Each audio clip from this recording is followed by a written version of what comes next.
you. All right, so this is our last official day of our 10-week journey. Y'all excited? Yeah, I feel your excitement. I'm loving the energy. Well, just because this is the last official day of us in person, we got a lot of work to do, but you're getting your time back. So you're gonna have your Monday and Wednesday night to work on all this stuff. So you have no reasons why not to get it done or fall behind, because you at least get 4 hours a week back. Yay. Yeah, okay, yeah, I'm feeling the love. So some things to keep in mind. Your pitch deck outlines is due this week.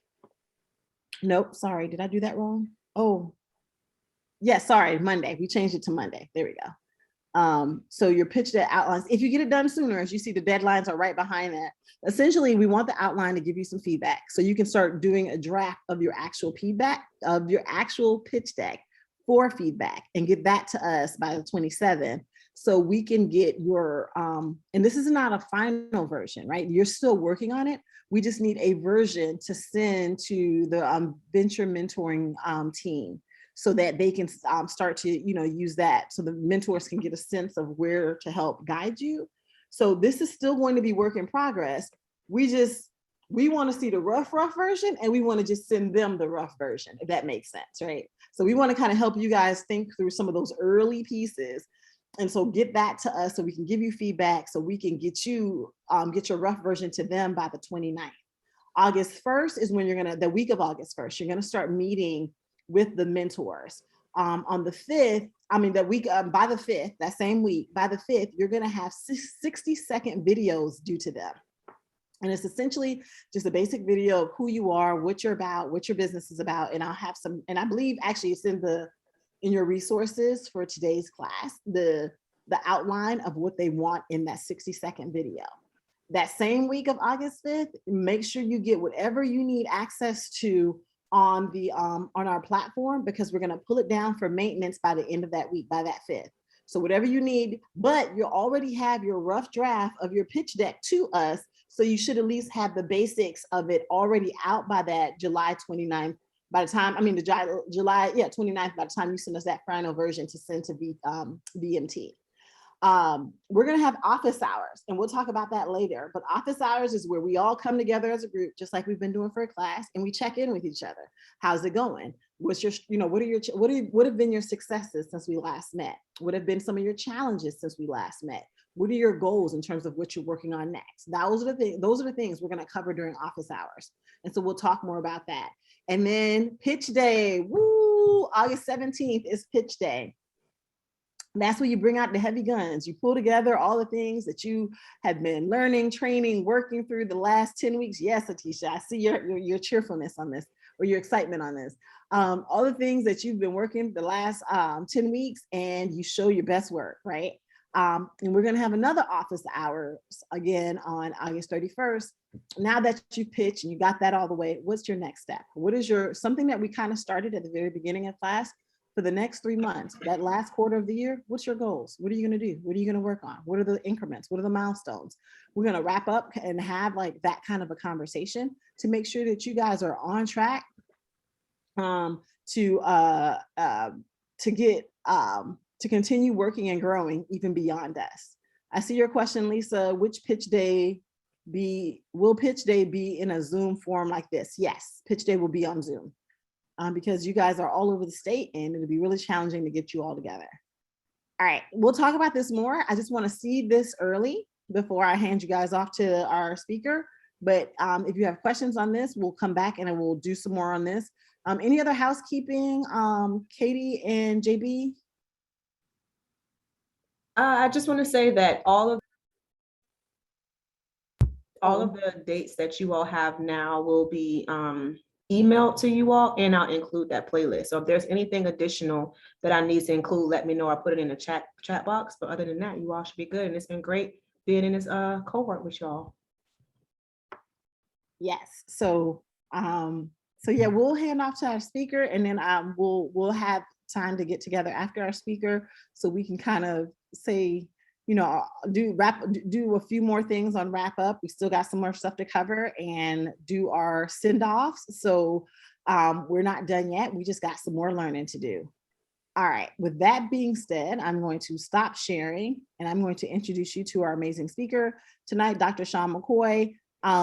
His bio is really long, so I'm not even going to pretend to be able to do that, or I won't do it any justice. So I will let him tell you about himself as he makes his spiel. So Sean, it's off to you.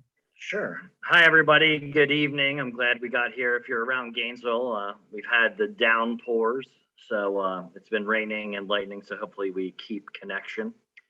I began the entrepreneurial journey early when I came to the University of Florida. I had a couple issued provisional patents for nutritional products. I have some medical devices for swallowing that I worked on. I'm a physiologist with a PhD in physiology and also in food science. So I straddle a couple worlds.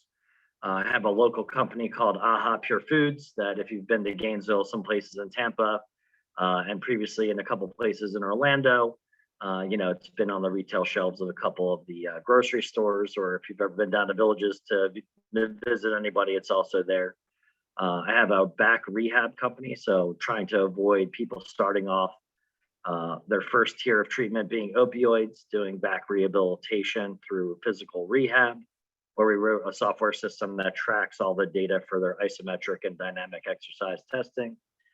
I ran Startup Quest as a mentor. My technologies were selected a couple of times so that for a lot of the things that you see with EWITS and UF, the Innovation Hub, a lot of those were partners in a large randomized control trial of entrepreneurial training, and little snippets here and there live about the community and nationally. So I've been a mentor for a few different technology companies. I currently am the executive director of a Masonry Apprenticeship and Education Foundation. So how does that relate to a PhD in physiology and food science? It doesn't. It's just sort of management, good with numbers, and establishing relationships and doing some workforce development. If you are also local, you may have seen me at Career Source North Central Florida. I used to be the business services manager for Alachua and Bradford County, but I also worked throughout the state on state and national level reentry initiatives. So returning citizens from prison, I work to get them into new opportunities, both in the tech space with other partners and in the construction space. So that's sort of a brief background of the last couple of years of life. I've written $30 million as a co-writer on Department of Labor and other federal and state grants over the last 7 years. Grants aren't easy. Everybody thinks that they're just magic and you win. The win rate's like 11 to 25%. So it's easy. If you think doing something 10 times and being successful once is easy, if that's your definition, then sometimes that works. So if you want me to share the screen, or did you want to run the slides, Katie, or Wanda? Yeah, you can share the screen.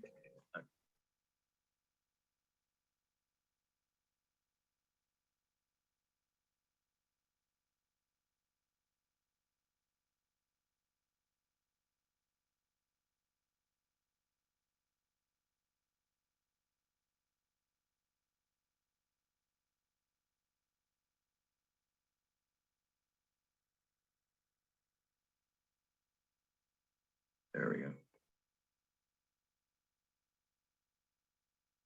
Okay, so I got told I have 2 hours to talk to you guys about product pricing. So we're going to spend 20 minutes on each one of these slides. Nobody's. Oh. So the first slide, I was going to go over the vegetables. Okay. No. So I'm just going to do an overview of one of the companies and sort of some of the ideas. This was a company that I joined the founders at. They were producing soup sort of as a hobby, but believed it was a business. And then we had to migrate hobby into business. And by hobby, I mean doing things and making money, but not necessarily making a profit and not being cognizant of all the costs and efforts that you're putting forth and how that product needs to be priced. Every business that you do, you would like it to be scalable and scalable in a way that it doesn't always mean that you do double or triple the work. Scalable in the way that the systems and operations and workflows that you put together allow you to be successful and actually maybe work less. So we'll jump right into it. So basically, AHA Pure Foods, two guys are a little bit covered up by your window of the picture, are the co-founders. They had this philosophy, let food be thy medicine and medicine be thy food, by Hippocrates. So they built these nutritionally based soups. They're all foundationally laid based upon food science, naturopathic medicine, traditional medicine based upon the inert medicinal properties of lots of fruits, vegetables, mushrooms, seaweeds, and things like that that you would generally consume in an Eastern Oriental type diet, along with some other things that are based on other research that we have that are incorporated in here as nutraceuticals. So, it's a functional food that we look to make into a wholesome, easily consumable drink. So everybody knows, you can't really see my stomach on the screen, but the typical American diet, everything's processed. We eat a lot of fast food. A lot of us have what is the standard American diet, high in sodium, high in fats, also high in carbohydrates, not really high in nutrients. And we'll see a rise in hypokinetic disease and diabetes and things like that. So these are sort of the problems and the solutions. So we wanted to make this nutrient dense, delicious, convenient, cooked instead of processed product. It's all refrigerated. So in costing and pricing, the reason why I bring that up is there's different things that go along with shelf stability that are going to add to your cost when you're making this delicious natural product versus putting 5 grams of sodium in it and sitting it outside and even ants won't eat it. Okay. So again, you guys have your market that you're going over. So, how big is the market? How are we going to price ourselves in the market? How are we going to compete? How are we going to grow? So you guys have already probably run through all this, but we want to make sure we refine our pricing so that we're able to be competitive. How many people here like to shop at Walmart? Not too many, only see a couple. So the thing is that you don't necessarily want your technology to be the Walmart of technology. You don't want it to be the lowest priced for every consumer because a lot of times you're not going to be able to compete effectively in the market. Being the lowest price doesn't mean it's always the best, right? So we want to look at some of the other value propositions and points of value in your technology that allow us to elevate the price that we can work on profitability.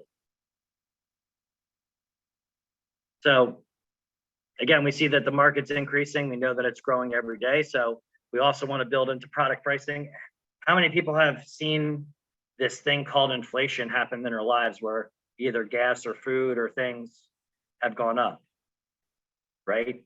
In your pricing, have you thought about already raising what your launch price is going to be,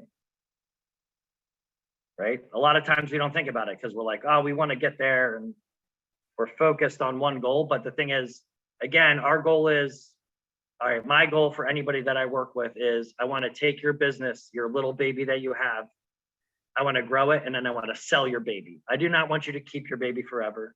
I want you to sell it and then have an opportunity to grow another one or retire luxuriously, but make sure that everyone that mentored you has your address on your own private island, and we do get basically like timeshare rates or something like that. We'll build that in, okay? Guys, this is supposed to be fun. I'm not one of the people that's usually on the call, so you don't have to be straight and narrow. We're gonna have a good time. If it's not fun, there's no point in us doing it, right? Okay. All right, so these are, now everybody's gonna get hungry right now. You see these delicious soups, right? And then I'm basically showing you on the sides, plant-powered, gluten-free, dairy-free, organic. What are these sort of triggers that are gonna make you buy? Besides the beautiful coloring, besides what's gonna be in it, besides that you wanna be healthy, Besides that, they scheduled this thing at 6:30, which is the time most of us eat, especially me, that I'm called adipose rich. Okay, I'm not fat. I just, adipose tissue is fat tissue. I'm rich in it, like vitamins and love, good things, but they just kind of fall down around my waist. Okay, so what does it do? It combats inflation. We want, see, inflation's already on my mind for this pricing thing. Inflammation, manage our weight, promote heart health, boost brain health, things like that. So all things supported by science, all in these healthy little jars. So what have we done? So you guys are going to do your pilots. You guys are going to do your launches. So what's going to happen? What's our plan? Where do we need to get to cover costs that we can persist in this business, that we can compete in this business? So we sold 15,000 soups. We have 2,500 people on our newsletter. And then we have a 60% customer retention rate. So when they buy it again at about a 60% rate. And on the other side is $250,000 in sales. But again, sales is a number. That doesn't mean that it's money in your pocket, right? The gross doesn't mean it's the net, doesn't mean that's what's distributed to you, doesn't mean what are we going to do with everything that we have left over. And what are we going to retain as earnings for business growth and things? Those are all other considerations when we're looking at pricing. All right, so for a soup, I was going to make these all come up one by one and just keep quizzing you guys, but as Wanda was polling you guys, I saw the enthusiasm, I saw everyone fighting for mic time, and I just said, all right, we'll just pull them up all together. So some considerations when you're going from your hobby, you're a stovetop chef, right? So a lot of people come to me and say, Sean, I want to open a restaurant. And I say, what brought you to that horrible idea? And they say, because I like to cook. Well, that's great. Reduces your anxiety. It's cathartic. It helps you relax. You liking to cook and you being a good cook are two completely different things. And we all know these people in our lives. The other thing is a lot of people bring me their grandmother's tomato sauce. So I have a production facility to make sauces, dressings, pestos, chimichurri, ají. I make a whole different product line of different types of condiments. So your grandmother's pork, chicken, beef, veal cutlet, bacon grease, Roma tomatoes, 2 pounds of garlic, marinara sauce may taste delicious. It may be the greatest in the world. But to make it the way that grandma makes it, it's going to cost $14 a jar. So that bowl of chili, that pot of chili that she makes in slow cooks or crock pots, that costs $100 for her to give you 1 8-ounce bowl. Right? So the family's getting to eat, but each of those bowls are basically, everybody should put $10 into our purse before they leave. So that's not a technology. It's not a product. No matter how good it is, most people aren't going to be willing to pay $14 for a 16 or 20-ounce jar of marinara. The same thing as I make an amazing mango peach salsa, okay? But it's expensive. It costs about $7, $8 a jar. People are just going to go buy Tostitos because most people are just like, I'm watching the game, I'm drinking beer, I'm putting cheese whiz on it. It's not really the salsa that's going to make the meal. So we want to look at what those ingredients are. How are you sourcing them? Are you getting organic? Are you getting locally grown produce? Are you buying, seconds and thirds? What are those ingredient costs that you're putting in? And then if you can find something that's a replacement, we try to do what we call value engineer it.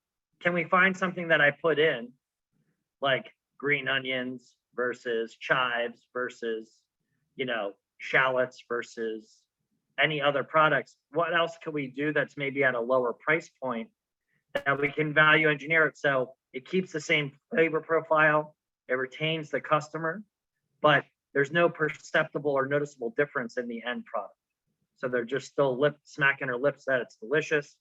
And then we look at and see what we do with the ingredients to get them that way. Now, if anybody does their own canning on the phone, on the video, Mason jars have gone up. Lids have gone up. Labels have gone up. Paper's gone up. That little strip that goes down the side cost me 6 cents. Now it costs me 11 cents. The jars that were costing me 85 cents now cost me $1.25. I can't sell somebody a $15 jar of 16-ounce soup at $1 per ounce. It just doesn't work. So we have to look at what all these costs running together are going to be for that final product cost. That's either the wholesale or the retail cost, depending upon who your customer and your target market are. Put all these together. Food safety. I have to make sure that I process it in a facility. I got to pay for the facility, but I got to make sure that I do shelf stability testing. I have to pull samples and leave them on the shelf in case we have to do a batch recall. So all these things are costs.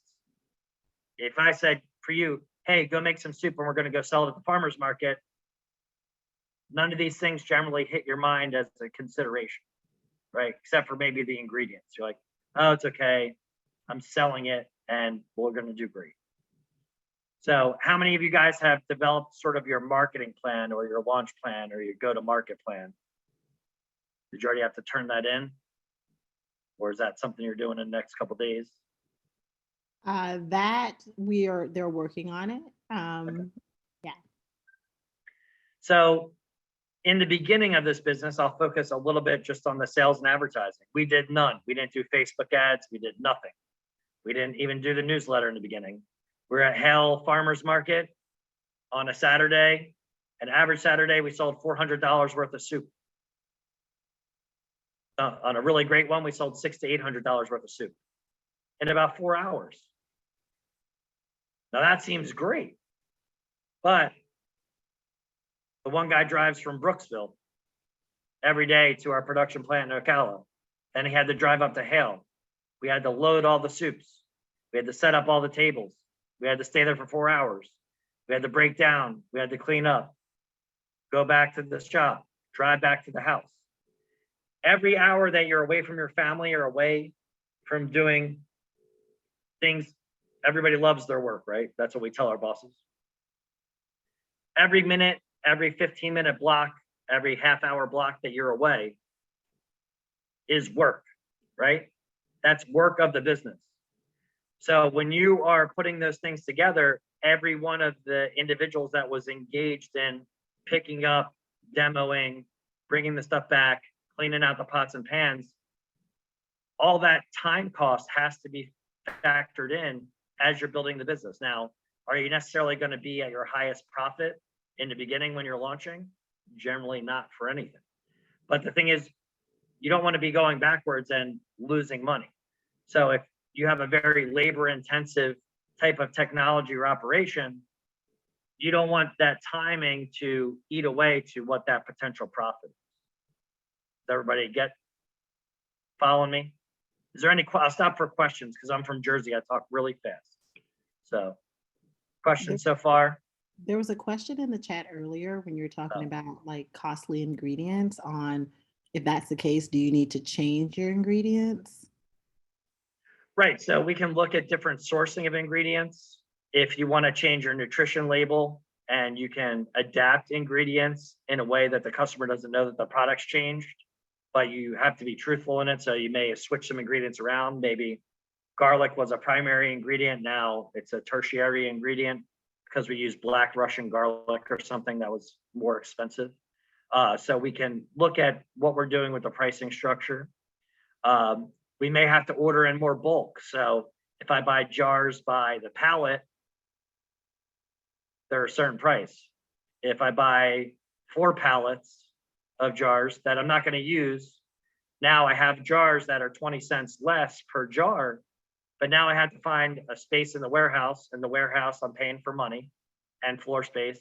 Now I have to find a place to store 3 extra pallets that won't be used for the next month. So each of those steps has a cost. Okay. Any other questions? Do I have any like magicians on TikTok? Like Atisha, you got 50,000 followers. Sylvia, 100,000 followers.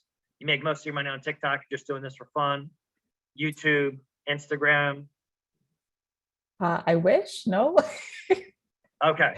I'm just making sure because, then it changes the sales advertising. And again, I apologize. I can only see a couple of you guys. So if you talk, sometimes that moves you up in the Zoom window and then I get to see your name and then I can pick on you in a good way to try to help advance whatever we're working.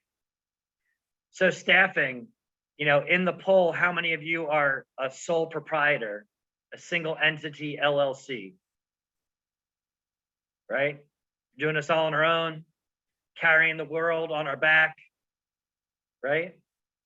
So your staffing in the beginning, the groups that I mentor, again, you have to look at what your unit of time is worth and what the cost is. Now, all of us are worth $1 million per hour because we're all amazing.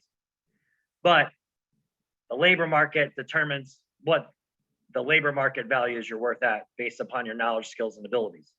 So what that rate is, I would try to build that into your operational work. So for the medical rehab company, I know every month I have to spend 20 hours on that endeavor. And if I spend 20 hours on it, I don't have customer complaints. I don't have calls. I don't have, tech support issues. I go in, I check the databases. I do touch points once a month with everybody. We usually do a work group call for our 60 clients. So we're in 5 different countries now, I think 6. So we're international, but the international ones are hardly generating any money with the exchange rate now. So, it sounds cool to say international, but is it buying me a Lambo or sending my kids to college? No. Okay, but for the last 2 years, that company's been in the black. So, we posted profits of $180.25 million for that company. We have 5 other employees besides me and the other founders, and it takes me 20 hours per month. So when I look at my compensation from that company, what is the equation? If I was spending 20 hours away from my family and friends and I was getting paid $10 an hour, that might make me less happy to participate in the endeavor, correct? But if I'm making $70 or $100 per hour, then I'm more excited to hop on a laptop at 2 o'clock in the morning when it's like 8 o'clock in France to answer a question because I get an alert on my phone. So when you guys have these technologies, there's going to be things that come in. How much does it take to troubleshoot? How much is your customer acquisition cost? And if you're not spending money, how much is your customer acquisition cost of your time? So if you're going to go around Depot Park, you're going to go to the Springs and tell people about your amazing technology and hand out leaflets, that 4 hours of time at $15 an hour is $60.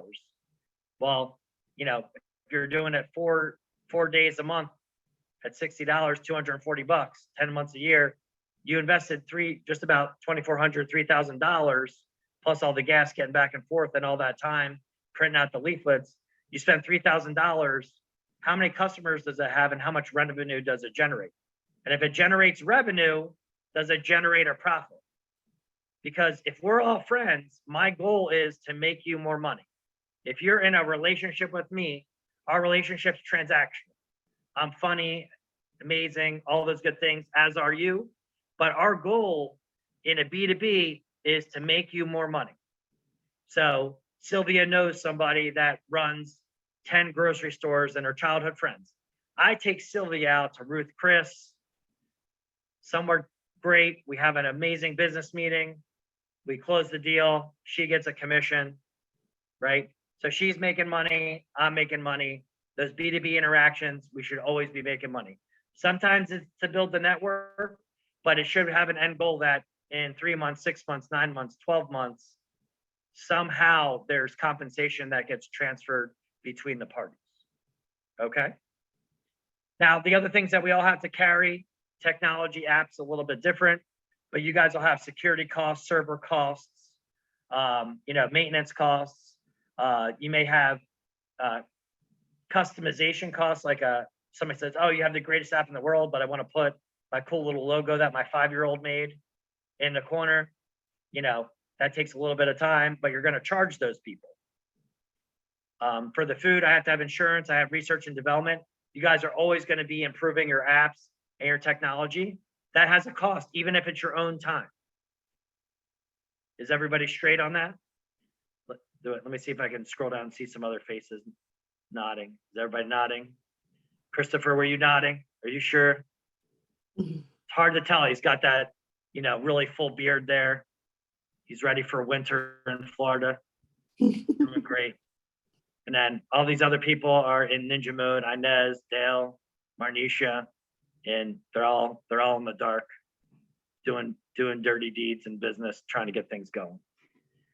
All right, so find a profit monster. Does everybody want to make a profit? Okay, I saw some slow head shakes there. I was getting worried. So I run a nonprofit. My nonprofit brings in almost $500,000 a year. But the thing is, nonprofit doesn't mean that it doesn't get run like a business.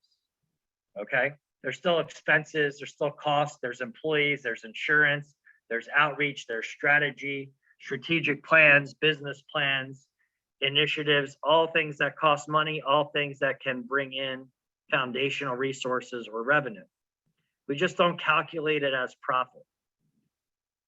In your business, if you guys are a C Corp, an S Corp, LLC, sole proprietorship, which I would say still be an LLC always, but I don't know if you guys went over all that stuff yet. The thing is that you want to make sure that you're making money. So I told you all these things about soup.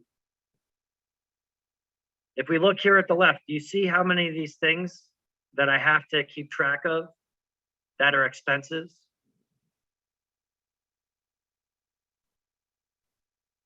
So are these accounting, expenses? Are these, sorry, Sean, are these expenses annual, monthly? What is it?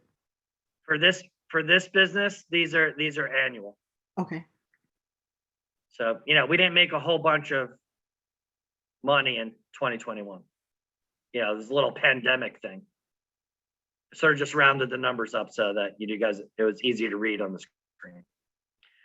So the thing is, when we have all of these expenses, it's supplies, it's legal fees, office supplies, postage, delivery, your registrations with SunBiz, any of your other bookkeeping, your TurboTax, telephone expense. You still might have a hard line. You may have a Google line. All of those things. Your outfits, like if you got shirts, if you get them screen printed, if you get them, needle pointed, if you get one of those fancy bowling shirts that's all shiny that reflects the sun and burns out people's eyelids. Those are the things that you need to put into a cost, because then you're also branding and representing your business. Whether it's signs, whether it's a 10 by 10 at a farmer's market, if it's a table that's easily to fold up, if you're going to trade shows, your marketing, any other memberships with lodges or anybody else that's going to bring you into the light of making a profit. The problem is monsters lurk in the dark. There's things that we generally do. So think about going out to eat with relatives. I'll pick up the bill, I'll pick up the bill, I'll pick up the bill. Well, not that it has to be equal, but if you're doing that on business meetings and you're the one that's, I'm so cool, I'm going to pick it up 70% of the time, and if you're not getting any business from those meetings, we don't always think about those $70 dinners. But 30 of those $70 dinners, so 3 times a month, you have a business dinner at $70. You're looking at $2,000. Well, look at your projections of what your technology is going to make. If your technology is going to make $20,000, you let 10% of it be eat up in business dinners that didn't advance your company. So I used to work for a manager for a French pharmaceutical company that licensed one of my technologies from the University of Florida. He said, I will always spend $1 if you can make me 3. whatever it is, a trade show. If I spend $1,000 and you're going to bring me back $4,000 or $3,000, he would green light that every time. Because you may have heard this sort of adage, sales solves all problems. If sales are high enough and revenue is high enough, usually you can stick your finger in the dike that's spilling out water. You can plug those holes until you can actually take a deep breath and figure out what you really should be doing, because we keep having this problem every month. But if you're doing enough sales, it allows you to allocate assets, resources, or consultants to help you figure it out. So I just put this as an example over here on the right. So the gentleman, the founders, good natured, good hearted people, wanted to improve people's health, sell them soup. They calculated the jar cost, the label cost, the cost of the ingredients, and that's how they priced the soup. But if you look at just the labor calculation sheet that I put up here, and this is the same thing as you guys are involved in your technology, we got to pull the ingredients out of the box. Like, you can't have moldy carrots, moldy sweet potatoes, right? So we got to inspect everything that comes in. I can't give you like coagulated mushrooms that have been wet and they're not a nice dry powder, you know, and they're all musty and manky and nasty. Because I'm putting this into a product I'm already paying liability insurance, right? Don't give me the face, Wanda, because you're the one that's interrupting these people's dinner. I'm trying to make them so that they're not as hungry as when I showed the soups. Okay. So time to inspect the ingredients in the shipments. Well, we got to wash the carrots, right? We got to wash the sweet potatoes. We got to prep them. They don't magically cook. Like, I don't stick this stuff in an air fryer and then jam it in a jar and say done. So we got to have time to cook it. Well, then after I cook it, I got to ladle out. I have to jar it. Then I have to clean up from what I was doing between this soup to the next soup. Then I have to label it. Then I have to pack it. Then I actually have to take it, put it in the refrigerator. Then I actually have to take it from the refrigerator when somebody buys it, like a retailer or a wholesaler comes to pick it up. I had to take it out of the fridge and put it on the truck. When I put it on the truck, I got to sign the bill. I got to sign the receipts. I got to sign the invoices. I had to take the invoices. I got to put them back in the computer. These are the costs. This 50 soup labor, that's the labor cost to make 50 soups, right? If I'm selling the soups for $10 with the way that they used to do things, am I making money? No. I have a hobby that's eating money. But they didn't notice it for 2 years because ingredients, receipts, jars, soups sell. They had money to buy more ingredients and jars and soups. So we're doing great. No, we're not, because none of us are getting paid. That's called charity work. We had a soup kitchen, not a soup business. Okay? So I'll stop there for any questions.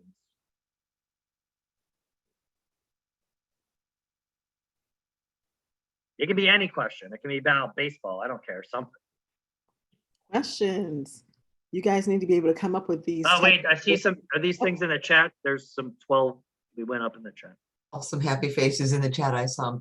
I am just happy to have you break all this down for us. Not really a question, but just those little things of, like you said, every little hour troubleshooting. You said that whole acquiring new customers, all those pieces and hours that I'm out knocking on doors or handing out my cards.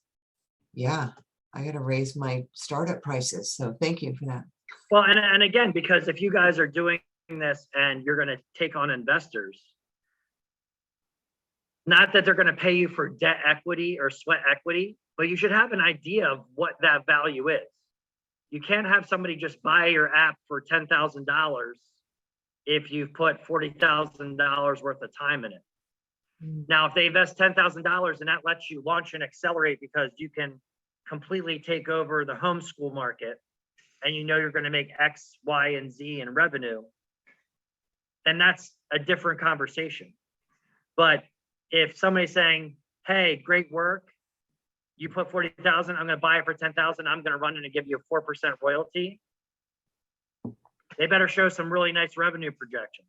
Now, again, remember, I'm about selling your baby. Royalty agreements are great. If you can give up something that you built and grew, and if those are numbers that you can live with that pay for your life and the manner that you're accustomed to living, I would do a royalty agreement every day. Now, I also like recurring revenue. So with the medical rehab, every time a customer's on the machine, I make $1. So if one of the clinic sites has 200 patients that month, I get $200 from the site. Do you know what I do for that $200? Spend 15 minutes checking their database to make sure that there's no bugs or problems. And I'm not a computer guy, but we have a little program that runs that goes, oh, hey, look, you need to take a look at this because for some reason it's bleeding off 500 megabytes and every other file is a kilobyte. And Sean, with his PhD, is smart enough to know the difference between an M and a K. That's all I really know. That's it. But that just made me $200 for figuring it out, right? Sometimes it seriously takes me 15 seconds. I scan it, send a report, everything's all good. Nobody looks at it. I run my sites, everybody runs their sites, everybody's in compliance, monthly reports go out. When the monthly report goes out, the billing goes out for how many subjects were done. So if we, at the 60 sites, if we had 100 patients, then I'm sending out a bill for $6,000 a month that is generated from a 15-minute report. You have a question in the chat. Okay. Are there templates listing these items that we can use?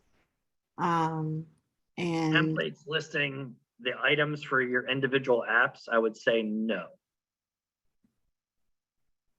are you meaning a template in terms of creating like your calculations for your costs, like figuring out your costs, Manisha? Yes, ma'am, exactly, exactly. Yeah, the thing So- is, oh, sorry, Sean. So again, part of it, there's, I mean, the formulas in some ways they're easy as what is the unit of time that you're spending and what is the value of your unit of time and how many units of time are you spending?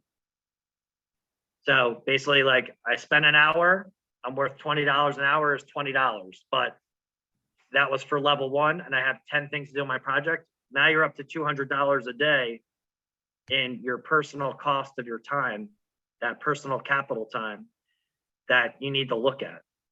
Now, everybody has to build a product, so you always have to invest that.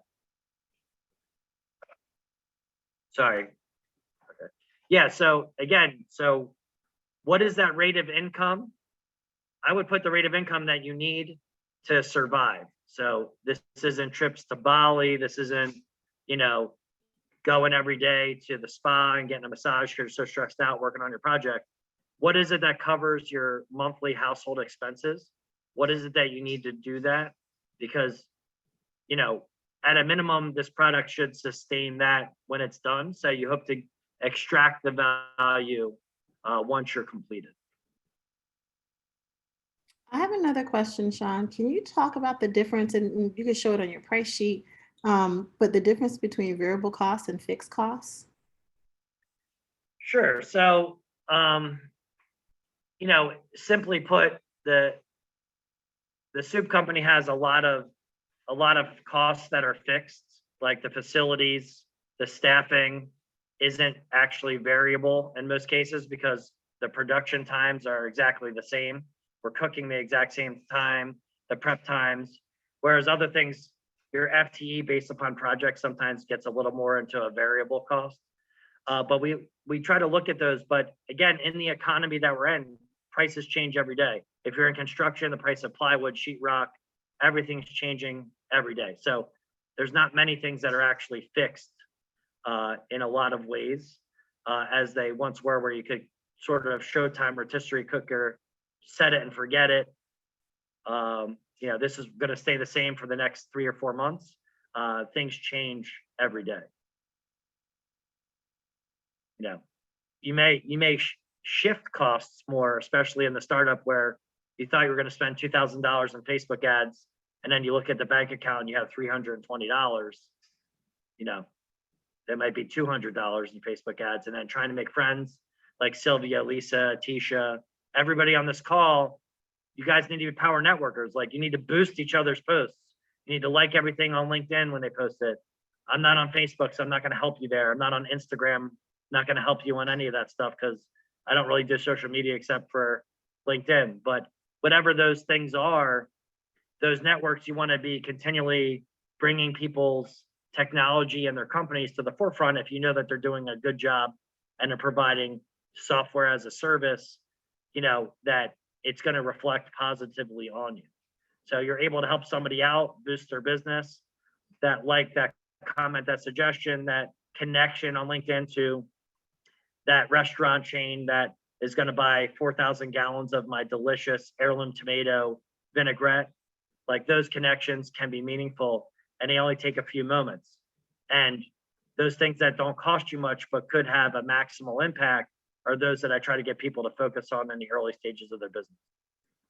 So I'm going to stop talking because I talk too much, and now everyone actually is going to ask questions, I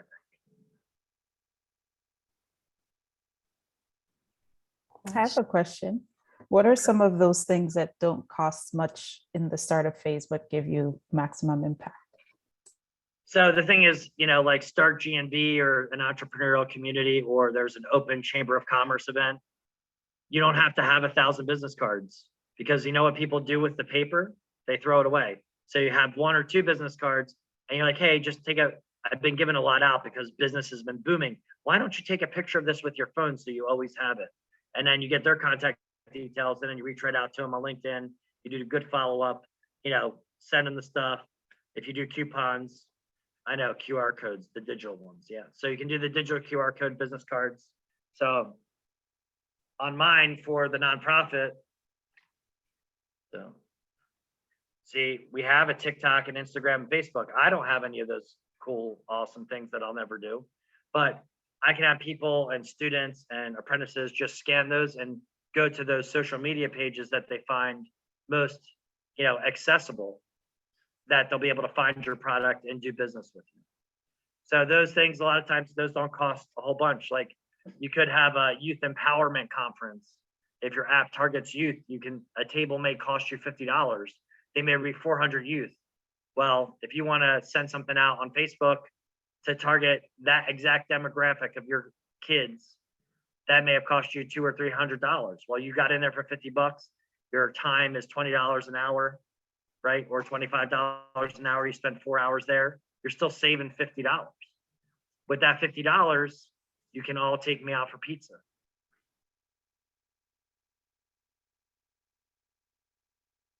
Thank you. Great question. Anybody else?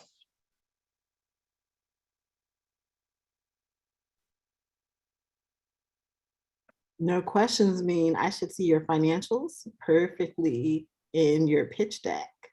So you guys are good on calculating your revenue, your profit, your budget, your costs, your break-even points, all that good stuff. And I would say just be honest, you know, be honest with yourself. That 1% to all the people in China type of idea, you know, that's not going to get anybody to invest. And then you're misleading yourself, and you're generally going to overspend from your individual resource pool, because you get a number in your mind, like, I'm going to make $45 million in 18 months, and I'm not going to have to take any investors. And then that $400 that should go to something special in your life, you pour into the business, and it shouldn't have been allocated for that reason, because you're going to make $40,000, which is still great. Oh, sorry. What's that? What about the flip side to that? Because one of the things I've been working on is I didn't really think I would have revenue for the first year. And so when I factor in what you're saying about, you know, the time and the energy I put into it, I would basically just be at a negative for the first year and Sure. possibly 2 years. But when you're going to ask an investor for money, you want to sort of have what you need for the building block structure to carry the business for the next 3 years. But you also want to have like salary, FTE support going forward.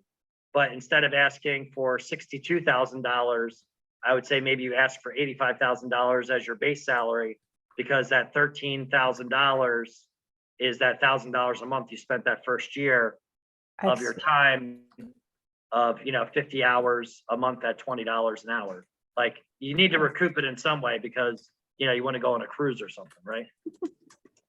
Yes. Okay, thank you. Other questions?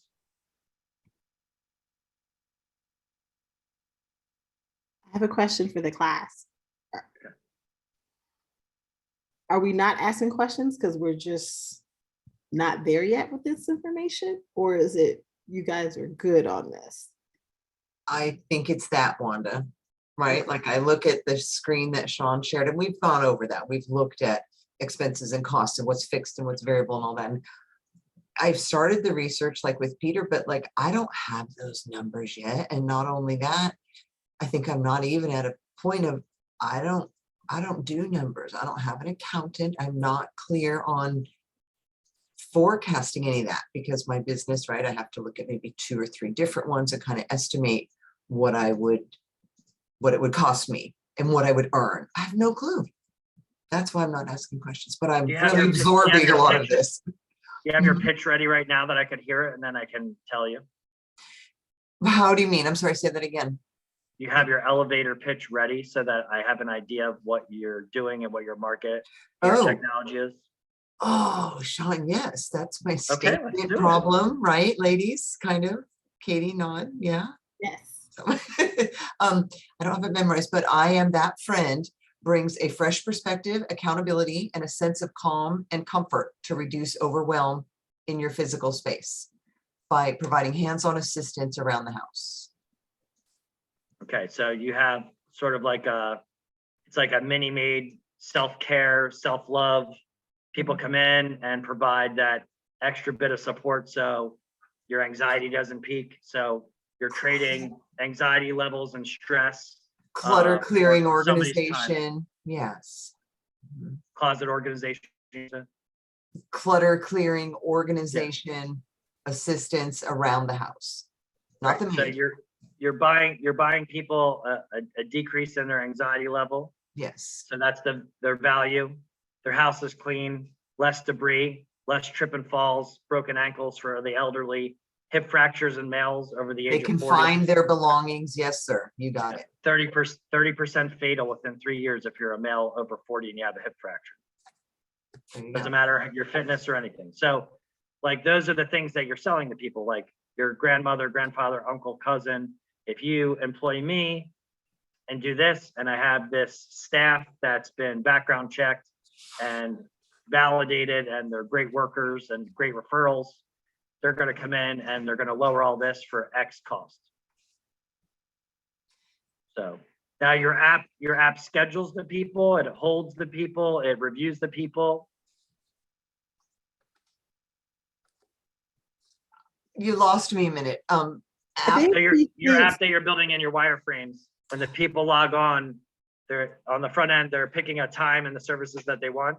And on the Yes. back end, you're going to have it all scheduled, pick the people, location, geolocation. Tanya's going to go here because it's 2 miles show from the up, house. do the versus work. 90. Right. Right. Right. So, I mean, with sort of like Uber mapping and things, some of those sort of off the shelf modules that you can sort of purchase to coddle together your app if you're not going to program it, I would look at some of those source providers and then get sort of a conglomerate cost total. And then that's how I'd start to break out the hours and what I would do to refine it. And then Okay. you have to look at what is Mini-Made and all the other people charging in the market, and then what's your market rate going to be, your hours, your level of service, to make sure that it's going to be profitable. That's kind of where I'm at now. So I guess my last question on that, like to plot it out like that, is estimate, like you said, the minimum that I would need to survive per month or per year. Like, Right, so 2,000 working hours in a year in general. Your Okay. household expenses, whatever family size, all those things are. If you make $20 per hour, or you're dedicating $20 per hour, that's $40,000 a year, because the other 80 hours are vacation because we're taking 2 weeks off to go somewhere great. So we Right. can decompress right. and lower our anxiety levels from that.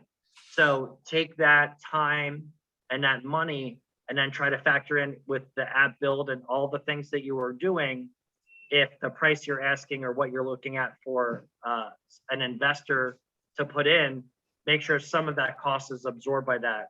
And Don't also meet that you that. have, Okay. right, and also you have 1 to 3 years to run. Now, if you talk to a Silicon Valley type person, they basically, for your technology apps, if you're not decently profitable within 18 months, nobody cares. In Gainesville and in Florida, we have a lot of companies that live on the vine. They don't thrive on the vine. Some of them sort of die and shrivel on the vine slowly, and they persist for a long period of time just because we're not as quick to kill companies in Florida as we are like in Silicon Valley. Like, you raise $20 million, if you don't make $200 million in 4 years, somebody's going to cut the plug and no longer fund you.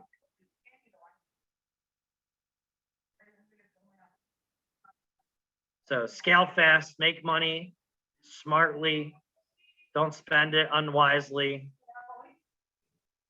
sort Sell of your check baby. yourself all the time. You know, one of the big things is that, remember, business money isn't your money.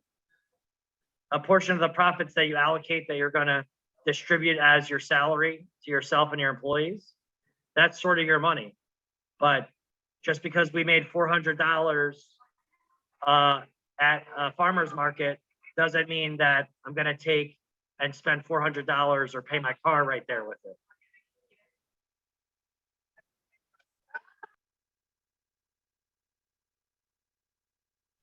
So Katie put a question in the chat for the group. Can everyone put 3 fixed costs and 3 variable costs for their businesses in the chat? It's often helpful to see other people's costs at the early stages, building out a budget, since it can be easy to overcome some, since it can be easy to overcome some things. Yeah, So- so sometimes I see people forget to put like shipping in there, like they just forget to list shipping as a cost. And they, you know, or they forget something really critical. And so and also when you're thinking about your time and what activities you're going to be doing, allocating that correctly can be really tough. But you need to be thinking through all the things that go into having a successful business, like delivering a successful product or service. So it's helpful to see what other people have in their budgets, especially if you're just kind of coming up with it from like, you know, just using your business idea and projecting. It's helpful to see what other people put. Okay, so Tisha put server costs, web hosting, ad spending as fixed costs, and then variable as legal and accounting costs, her rate, and web design.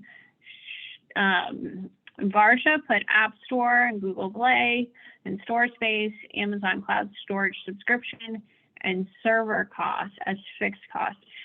Sean, do you want to address any of these as you're reading, as you're hearing them and reading through, and talk about fixed and variable and kind of get into some of these?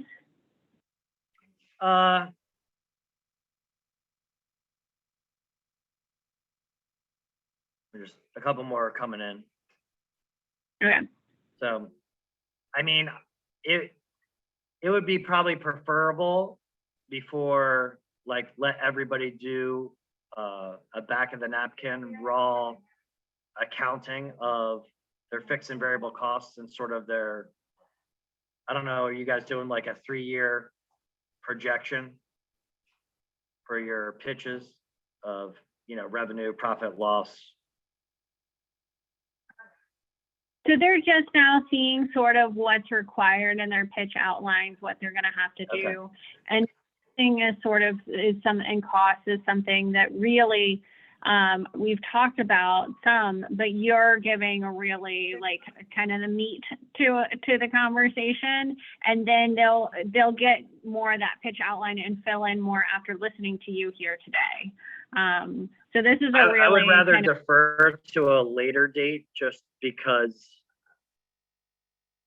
sometimes like I don't want people to sort of parrot what I'm saying, but not really go through the exercise. It's always good for people to correct your work, to learn from it. So I would rather that people start to do a layout of what their budget is going to look like versus if I say things and then everybody just puts down what I say, then it's not as deep of a learning experience. I hear you. Yes, they have been thinking about costs for a while. We've had quite a few exercises like the business model canvas and whatnot, where they've listed out things that they will need, you know, the components. I'm just not sure how far everyone is on like budget and projections at this point.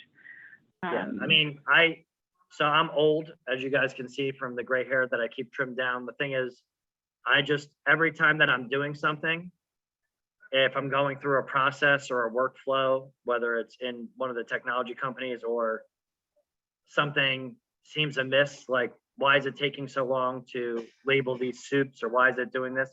I make notes of that time input and where there's sort of, you know, a log jam in the process or things that I didn't think of and then all of a sudden I see. I just keep those post-it notes and then I write them down on a legal pad and then I start assigning different costs and tasks to try to fix any of those problems. So, I mean, if you guys, I mean, in all actuality, like this should be like a 15-minute exercise. You should be able to write it on a piece of paper, put everything into the soup, the proverbial cost soup possible that you think you possibly need or want or will do. And then you can start to look to prioritize those and then assign what their value is and then rank those because we don't have an unlimited pot of money. If somebody gives you $20,000, it doesn't mean you can do everything that you put out.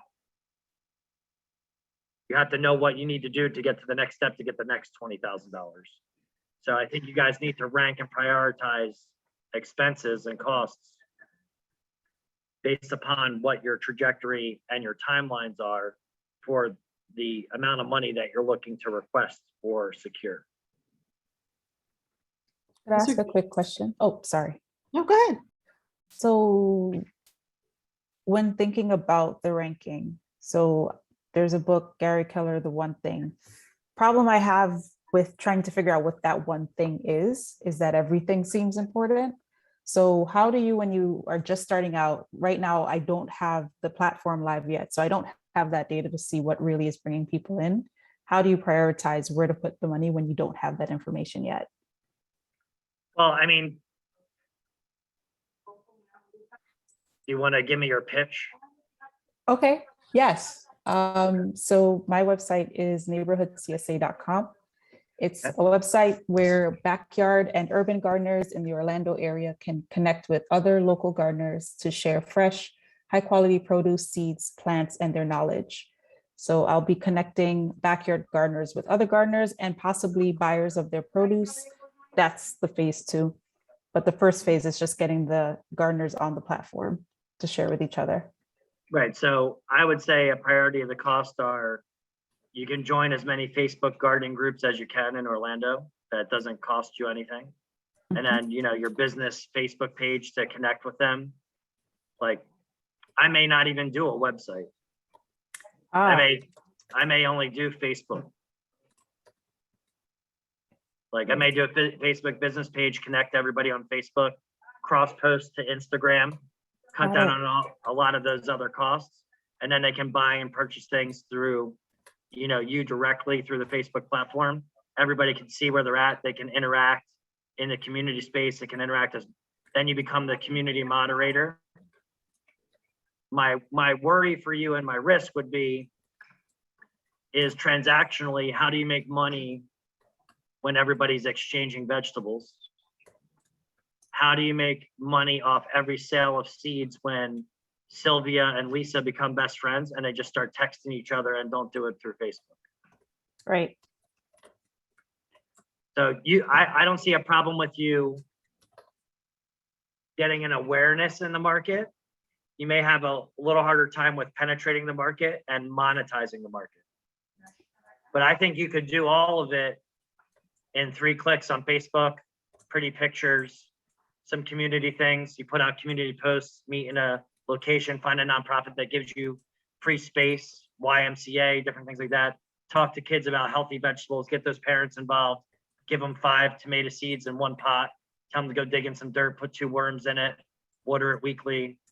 And, you know, you're going to rate the kids like almost like an FFA ag project, like who's got the best tomato at the end of the summer projects, get the parents, you know, those helicopter crazy parents boasting about their kids. My kid's got the biggest beefsteak tomato. You know, if you can generate Got it. traction like that, I think that that's a way that you can move that into monetization. Got Just it. for my quick 10-second review. That was helpful. Thank you. I have ideas around how I can monetize, but it all depends on the gardeners on the platform. They would want to have to host a profile and basically use it to manage their subscription lists. But none of that matters if they're not on there. So that's why I was so Right. focused on building something, but to your point, build the community first. And that was Katie's advice as well. Yeah. And the thing is that, again, that B2B is going to get weird because then each of those farmers is independent. Mhm. So they're going to try to B2B. And if you're taking a 4% markup, you know, people are going to try to necessarily avoid it, even though you're the reason why they're in business, right? Got it. You know, people always forget all the good things that you do for them. Like who made you who you are. A lot of times we forget that. So, you know, but the thing is, you could use it to commission and get ads that for other seed companies, if you get a big enough following. Mhm. You could do a bunch of YouTube videos and try to reach that first monetization platform once it's big enough. And then, you know, you wind up getting 100,000 subscribers, you hit whatever the targets are, 400 hours or 1,200 hours of community watching. You know, you may be able to have a side hustle that your Saturdays are always taken with gardening and stuff like that, and Sundays are video editing, but maybe it's $1,000 or $1,500 in monetization from other streams and platforms that you do no work for. You do the Saturday and the Sunday, and then it's just basically residual income from people Got it. watching and sharing the videos. So then you don't have that large capital and individual labor cost outlay. You're just giving up odd Saturdays and Sundays and special events. And you could still do something that's endearing and loving and fun in your work life to cover other expenses as that grows. That's awesome. Thank you. All right. So it's 7:43. I know you guys have to do other work. So I'm Thanks, sure Wanda's Sean. going to figure something out for us. No, thank you. This is a wealth of information. As I mentioned to the class beforehand, or I think last class, Sean will be available. We're working it out where Sean can be available to meet with you all one-on-one to figure out those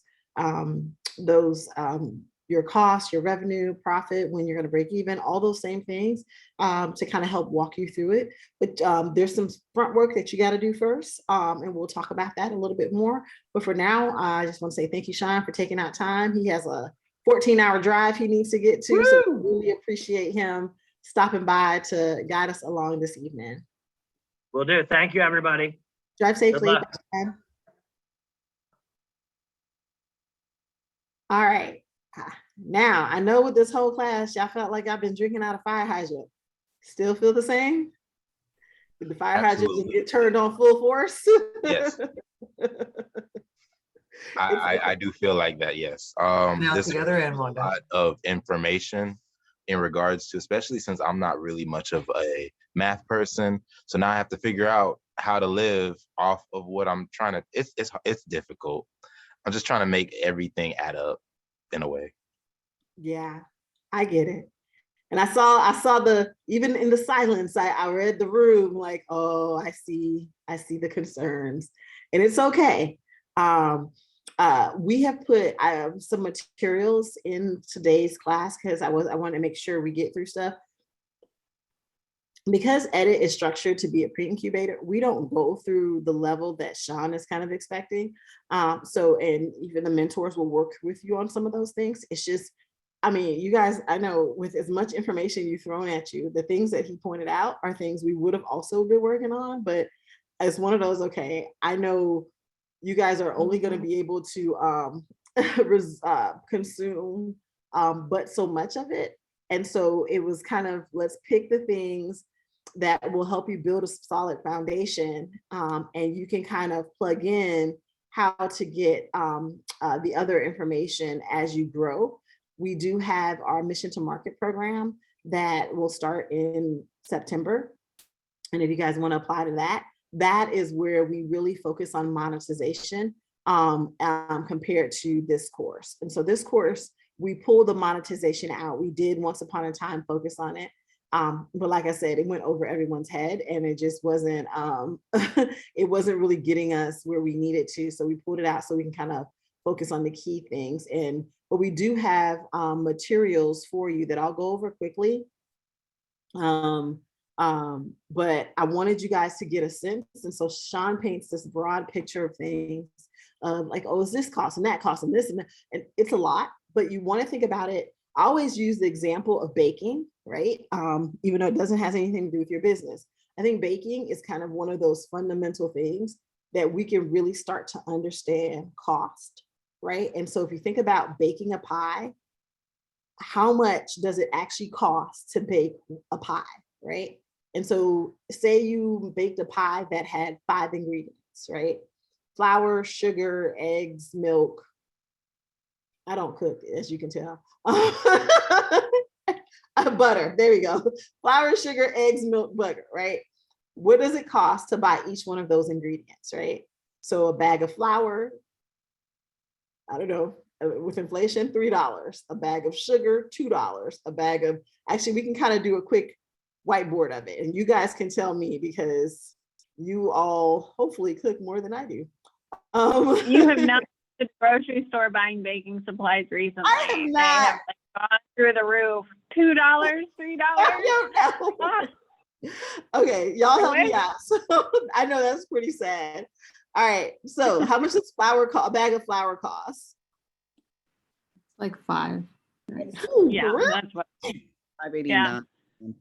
Ooh, I ain't been. Yeah, you're right. I'm out of touch. How much a bag of sugar costs? About, I want to say about the same, about $5, $6. Okay. Eggs.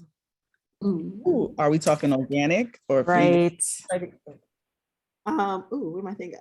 So say we want a high end. So yeah, we're gonna go organic. We're gonna, Let's do $6 or $7. $8. Oh, I was gonna say Eight. Oh, this pie getting real expensive. Okay. Milk. organic, about $6. They make milk can be organic. Yeah. I'm lactose intolerant. I literally have no clue. One is I going to should've decide picked that she's another not going example. organic too. I should have picked another example. I'm obviously not very knowledgeable. How much is a bag of butter? that went up. Organic, if we're going, I think I want to say it's like 6 or 7 too. Mhm. Okay. I All think right. say a pound. So 1, 2, 3. These are 5 ingredients to make our pie, right? So I have a quick question, Wanda. Quick question. Sure. Can he be inorganic? Because there's a lot of organic stuff that costs quite a bit, I see. I clearly don't go shopping. and that's one of the things Sean was saying. You can kind of go through this and be like, man, I can't be competitive in my market using these ingredients. So what ingredients can I switch out, right? Like what ingredients do people not care if that's organic or not? Or maybe I'm just not marketing. Like I'm just gonna put like tons of sugar in here and the people buying my ingredient, I'm marketing to a different audience where they don't care about organic. Like I have friends who absolutely refuse to eat sugar-free cheesecake. And there's like, when I want cheesecake, I want the sugar, I want the junk. If I want to be healthy, I wouldn't be buying a cheesecake, right? You got to know your audience like that to know like what ingredients are necessary and which ones are not, right? Okay, so we got our. If we did this inorganically, the prices would probably drop in terms of total by $5, not by much. Okay. I feel like inflation has made everything so horrible. Okay, so with these numbers, thank you. That's actually good because I did not know, and apparently I ain't been to the store in 100 years because these numbers got me like really like, oh. Okay, so what we need to know for say, and this is going when you cook. I'm gonna ask you guys because apparently my numbers are off. For anybody who are bakers in the group, how many cups of flour do you make for if you're making a cake? I said a pie, right? A pie. How many Yeah, cups maybe of flour? we should stick with like cookies because we don't have anything to go like in the filling of our pie right now. Oh, Right. okay. So cookies. Thank Okay. you. We drive the cost up a little Like higher, sugar right? Custard, just the egg fill, I don't know. So for whatever Or we it can is do for baking, flan and get rid of the flour. we're gonna say it I like- calls for 1 cup of flour. And we're gonna say 1 cup of sugar or 2 cups. We want it sweet. So 2 cups of sugar. 2 cups. Okay. And how many What are we eggs? making? I'm not exactly sure if we're making a cookie or a pie or a cake. We're making a baked good. Yes. Butter cookies. Oh, we ain't making no whole pound of butter. That's a whole nother recipe. Say it calls for our ingredients call for 2 eggs. And 1 cup of milk. Come on, computer, cooperate. 1 cup and one stick of butter. Does this sound semi-feasible for anyone who bakes? Y'all gotta help me out. I'm I completely out have of to laugh. No, because I'm just gonna just smile. imagine, Wanda, imagine a cereal bowl. You're gonna put a cup of flour, but then you're gonna put a cup of milk. You need like 3 cups of flour. Let's make pancakes. Right? And Ah, just no. lower the sugar. All right, so One we'll say 2 cups of milk. No? Semi-feasible? Okay, this is what for whatever baked item that this could possibly be Yes. to, this is what the ingredients would entail, right? And so when you think about it for each item, when you think about a bag of flour, this bag of flour, how many, because this is how much each recipe calls for, how many pies can I get out of these ingredients? So each bag of flour, I need 1 cup for every pie that I make. Say I can only get 5 cups. My numbers are off. I know. Don't talk about me. I can only get 5 cups out of each bag of flour, right? Did my thing move off the screen? Can y'all see it? It moved a little bit up, but I It can went up still see higher. it. All right, can everybody see it? Like on my other screen, it's not showing. I'm baking in my disappeared for head, and me. I'm thinking you got probably 4 pies with what you have there. Pies, if we went pie to cookie, right? Just assuming. I think you can get 4 or 5 out of that. So out of our bag of flour, we can get, you said 4, so I'll just say 4 additional cups. Our bag of sugar, if it's the same size as our bag of flour, but we need twice as much sugar, so we can only get 2 more cups out of there. Our carton of eggs is sold in 12. We're using 2 at a time. So we can do, sorry, oops, that doesn't need to be cups. That just means times 4. So this should be times 4. Yeah. Like 4 pies. Yep. And eggs, we can get, sorry, having technical difficulties. 2 eggs times 6. Is that right? Am I doing funny math? Why is this? Wanda, my brain is, I know where you're going. You get my example. I told y'all cooking is not my forte, but what you need to see, and this is what we're talking about, fixed and variable costs. These are your variable costs, right? Because we just talked about inflation. All these prices will change every week or every time, I don't know, groceries goes up, right? But at the same time, to make 1 pie, right? It's going to, for all these ingredients, I can get, for every item I buy, so every bag of flour, I can get 4 I can get 4 pies out of it. Every bag of sugar, I can get 2 pies out of it. Every thing of eggs, I can get 6 eggs out. I mean, 6 pies out of it, right? And so for the $30 I spend, was it 30? However much I spend on these ingredients, I know how many pies this is going to lead to. These are my variable costs, but that's not the only cost. I gotta bake this in something. This oven, yeah, it's gonna last me 10 years, but I need to now calculate what does those 10 years actually look like in terms of the cost of each one of those pies. That spoon, that mixing spoon, that mixing bowl, all of those are fixed costs, right? I bought them that one time and I'm gonna use them for the next, couple of years. Right? I'm going to all of those things, those costs have the electricity that I'm using, the containers I'm going to put them in, all those costs I have to also calculate, right?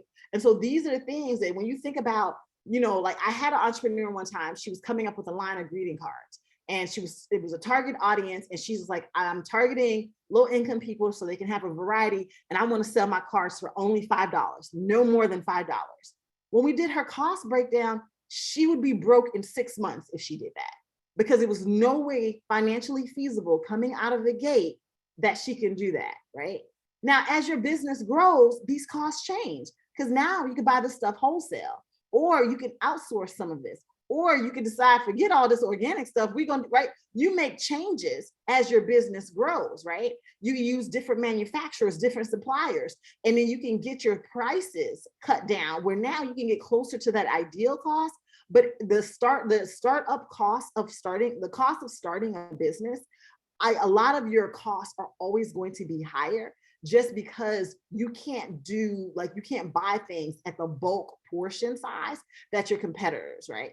And that's for products, but it's the same thing in terms of your services, right? Like when he was doing the example with Lisa, he was talking about on your app where you can send people, well, the only people you send in, Lisa, is you, right? And so it becomes that much harder. I can't say I'm gonna take on 5 clients and book them at the same time. I am my business, right? I might be able to hire one other person to start off, but the more people you hire, the more people you have to play, right? And we might have some really good weeks and we might have some not so good weeks. And I need to be careful about how many people I need to have on payroll, right? Because that dollar has to stretch even further, right? And so when you think about your services, you think about how you have to grow your business or how you can grow your business, right? And so exactly, Atisha, those tools that need to be replaced, there you start wearing and tearing, not just on your supplies, but your people, your resources, all of that wear and tear, driving around, Lisa, all of that, when you were calculating, you're using your car, that gas, oh my God, gas, that is part of your cost, right? And so all these things factor into how you can price your products, because this is the stuff that's going to slowly eat into your revenue when money starts coming in. And it's going to be real mind-boggling, like, well, I see this money coming in, but I'm still broke, right? Or we have all this stuff, we got great customers, we're getting great reviews, but like we can't really, like, we're barely breaking even, we can't pay our bills. What's really happening? This is the stuff, the small things, the devil's in the detail, that starts to eat into your profit that you don't even realize. You said, is fuel, maintenance, insurance variable or fixed? Each one of those are different. So insurance is a fixed cost. Maintenance, it depends. And fuel would be variable, right? And so one of the things, let me exit out of here. But does this example, I know it was kind of crude, did it kind of make sense to you guys of what I was trying to relay? Yes? Okay. Manisha, exactly why to turn down some business. Yes, this factors in. All business is not good business. And I have seen entrepreneurs take on business that cripples their business. And I don't know if you guys remember, there was a store here in Gainesville, and it was a couple places in Florida. It was a grocery store, and I'm blanking on the name. And they shut down. Lucky's. Lucky's is a really amazing thing what happened to Lucky's. Lucky's was an amazing store if anybody went there. It was one of my favorite grocery stores. But Lucky's had a big investor. And so Lucky's had a plan, right? They were growing, they were in all these cities, they were doing great things. And then they got, and they had a growth plan. Here's what we're going to be, you know, based off all our resources. Here's what we're going to be a year, 2 years, etc. And they were following that. But then they got a really big investor, another grocery chain that was going to invest in them. And so when they had that, it was like, oh, we're going to double up, right? So our plan, our original plan, we're going to go twice as many stores and we're going to do all this great stuff. Then as they started down this path, the investor pulled out. Now they had these storefronts. They cannot, like, it made them go bankrupt, right? Because their business by themselves could not grow like that, you know? And so they depended on that investor dollar. And when that investor pulled out, it crippled them. And so those are some of the things that you need to kind of think about, right? As you understand your costs and which you can handle as a business, is so many opportunities that come up that make you like, your eyes glitter like, oh my God, that's really good. But all good opportunities aren't necessarily good for you. And so those are the things that, you know, you like, if you know your costs, then you know, like, you know, you know how to grow and build your business based off of these things. And when these changes come, they're not surprising. So this is a little worksheet we have in the course site. And it's just kind of the same thing we talked about, kind of fixed costs, variable costs, and being able to kind of calculate. And again, these are this one's based on products. And I thought I had another one in here. I guess I didn't include it. That's based on services. But again, it's pretty much the same. Once you start identify what these costs are, and if you're not sure, Google them for your style of business. A lot of the stuff is out there. And you just start to identify what those costs are, and then you calculate them. And then you start to think, how, again, this is the same thing about our pies, right? Like, how much does it cost to make, what's the total cost to deliver that product, right? And how that cost grows. And then you can start to think about your profit from there. Another tool, and like I said, I won't go into details for the sake of time, but gosh, time is flying. Another tool Can that I pop in really quickly? Yes, please.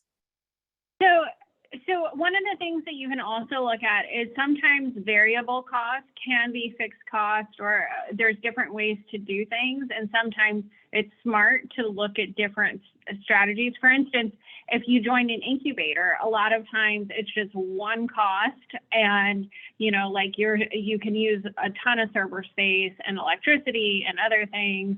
And so it makes it more of a fixed, you know, it makes it like set as a certain cost that you're not paying a ton of money for, and you can budget for more effectively. So there's ways to look at things and just be smart about how you're spending money in the beginning. Yeah. Yeah. This is another example. This one's pretty cool because this is kind of, I think, what Marnisha was asking for a template. Again, these are not an exact science. These are just to kind of help guide you, but this kind of gives you some stuff where you can kind of plug it in and see some of the calculations. So you plug in each of your items and it'll kind of help calculate your fixed costs and your variable costs and your unit prices. But you need to be able to kind of calculate some of these other columns, and they have explanations in here that they can kind of help with that. And I wouldn't really worry about some of the pieces that you don't quite know just yet. I'm trying to figure out. Yeah. And so they have, so this has a little more guidance than the worksheet, but this will kind of give you some initial stuff. And this is really when you start to think about, you know, what are the different opportunities of revenue, right? Because if you kind of say, okay, I sell my product, or I sell this service, well, what are some other things you can also do, right? Your domain expertise, right, is also a way to make profit in this space, right? Well, that doesn't cost you as much of your time, right? And so think about all that, and this is when we're talking about all those different revenue streams. You really want to kind of think about that, because you want to be able to, again, like as Sean mentioned, right? Like you want to kind of think about where do you want to go with this business, right? Do you want this business to be able to sustain your living? And so then you want the business to stand on its own, but also sustain you and you know, employees and things of that nature. So these are in there. I will, any questions on that so far? I know we're still drinking from a fire hydrant, but I'm hoping you're feeling a little bit better about it. Yay. I am. That example actually really did put a lot into perspective. I just never really understood that you could break down things that you already have and into time. that was interesting. Yeah. And like I said, I wish we had more time, and this is something you'll probably see in another class, but these are things that you're not always buying. Like, for example, if you're like Lisa drives her stuff around, she's not buying a brand new car just so she can do this, right? And then you'll see some of the stuff come up on taxes as well, right? Where you can kind of say how much of your vehicle or your phone you use for your business, and you can kind of write off some of those expenses, right? Like, those are the same, it's very similar kind of frame of thinking when you think about these costs of using things that you have or that you're using for your business, and how the longevity of that item also factors, you factor that cost into your overall cost of doing business. So, all right, we got less than 30 minutes, so I'm gonna have to shift to our pitches and some giving you guys some more information on this. But like I said, we put some stuff in the chat. One of the things before you guys connect with Sean, I really do want you to spend some time thinking through at least like what those costs are for you, because you know your business better than anyone else. And so you'll know what those costs are. And with that, he can kind of give you some, help guide you. So if you take that information plus the information you get from Peter about the market, right, then you can really start to calculate what are your opportunities for profit and revenue, right? And how can you really grow your business strategically so that that you reduce the surprises in terms of how your money will flow with that kind of a business. Questions? All right. Miss Wanda, a quick question. How do you factor in, this is one thing that I felt like I ran into and kind of hit the wall, brick wall when I did it. How do you factor in things like the growth of the business?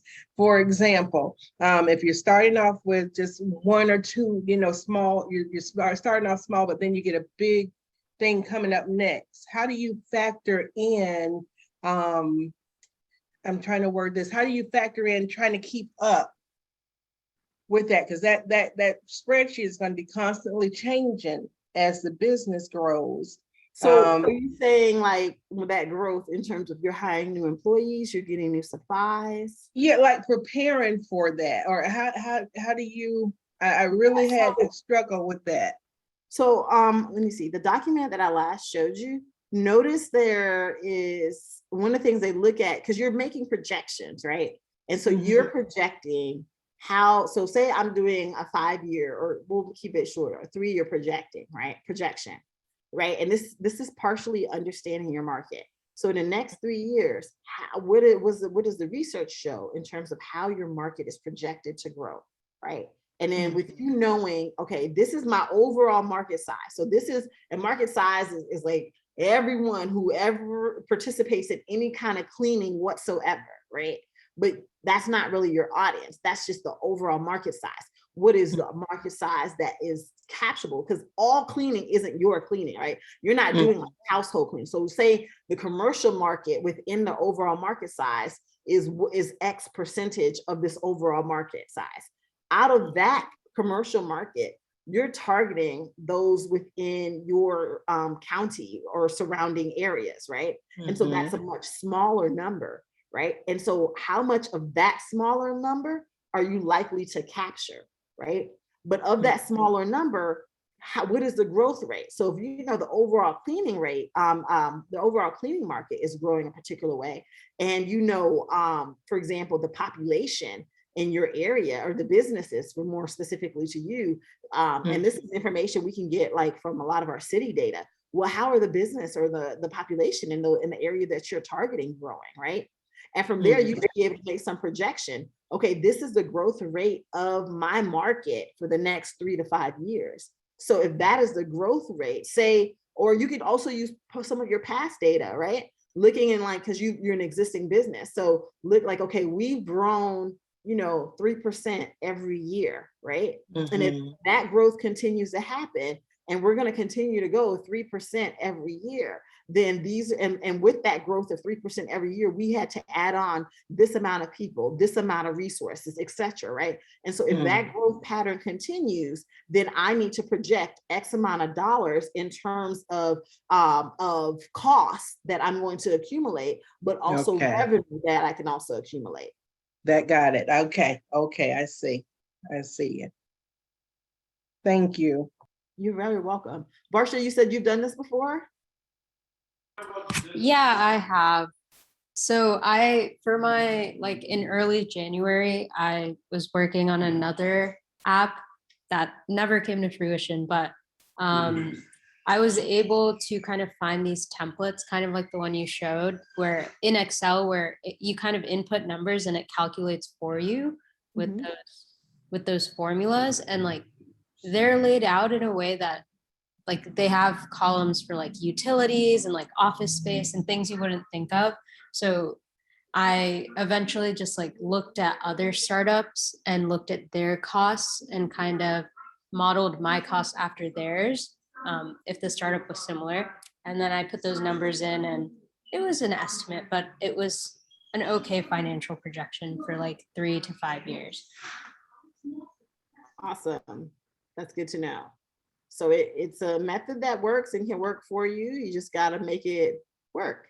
So thank you for that, Barsha. And so this is one thing, you know, you guys have domain expertise in different areas to all of this. Please leverage each other. I think you have it's one of those, you have all this information at your disposal in this cohort. And if you're not paying attention, you'll sit there and struggle on your own unnecessarily. So please do so. With that being said, I want to pivot a little bit to pitches. So we talked about pitches at the end of the last class. There's a couple things when it comes to your pitches I want you to pay attention to. So we have, like I mentioned, the venture mentoring group is who we're going to be working with, who's going to be working with you guys to assist with your pitches. And they had a couple of materials, like a slide template they shared. You don't have to use this. This is just more for a guideline of when we say keep your slides simple, it really means keep them simple, not wordy, not verbose. That means the same thing, but not over the top with graphics, all the things that we talked about before. And so the Venture Mentoring Network kind of gives this, some things to kind of think about. So balance, you want to think about how you're going to tell that story, right? So you are telling the story, not the slides, right? So don't rely on your slides to tell your story. You want the focus to be on you, right? And the slides to just be prompting, but it's really about you having a conversation, telling a story to your listeners. So few words and no distractions. So your slides shouldn't have a whole bunch of shooting, moving stuff where it's like, I can't focus on what you're saying because it's a whole lot happening in your background.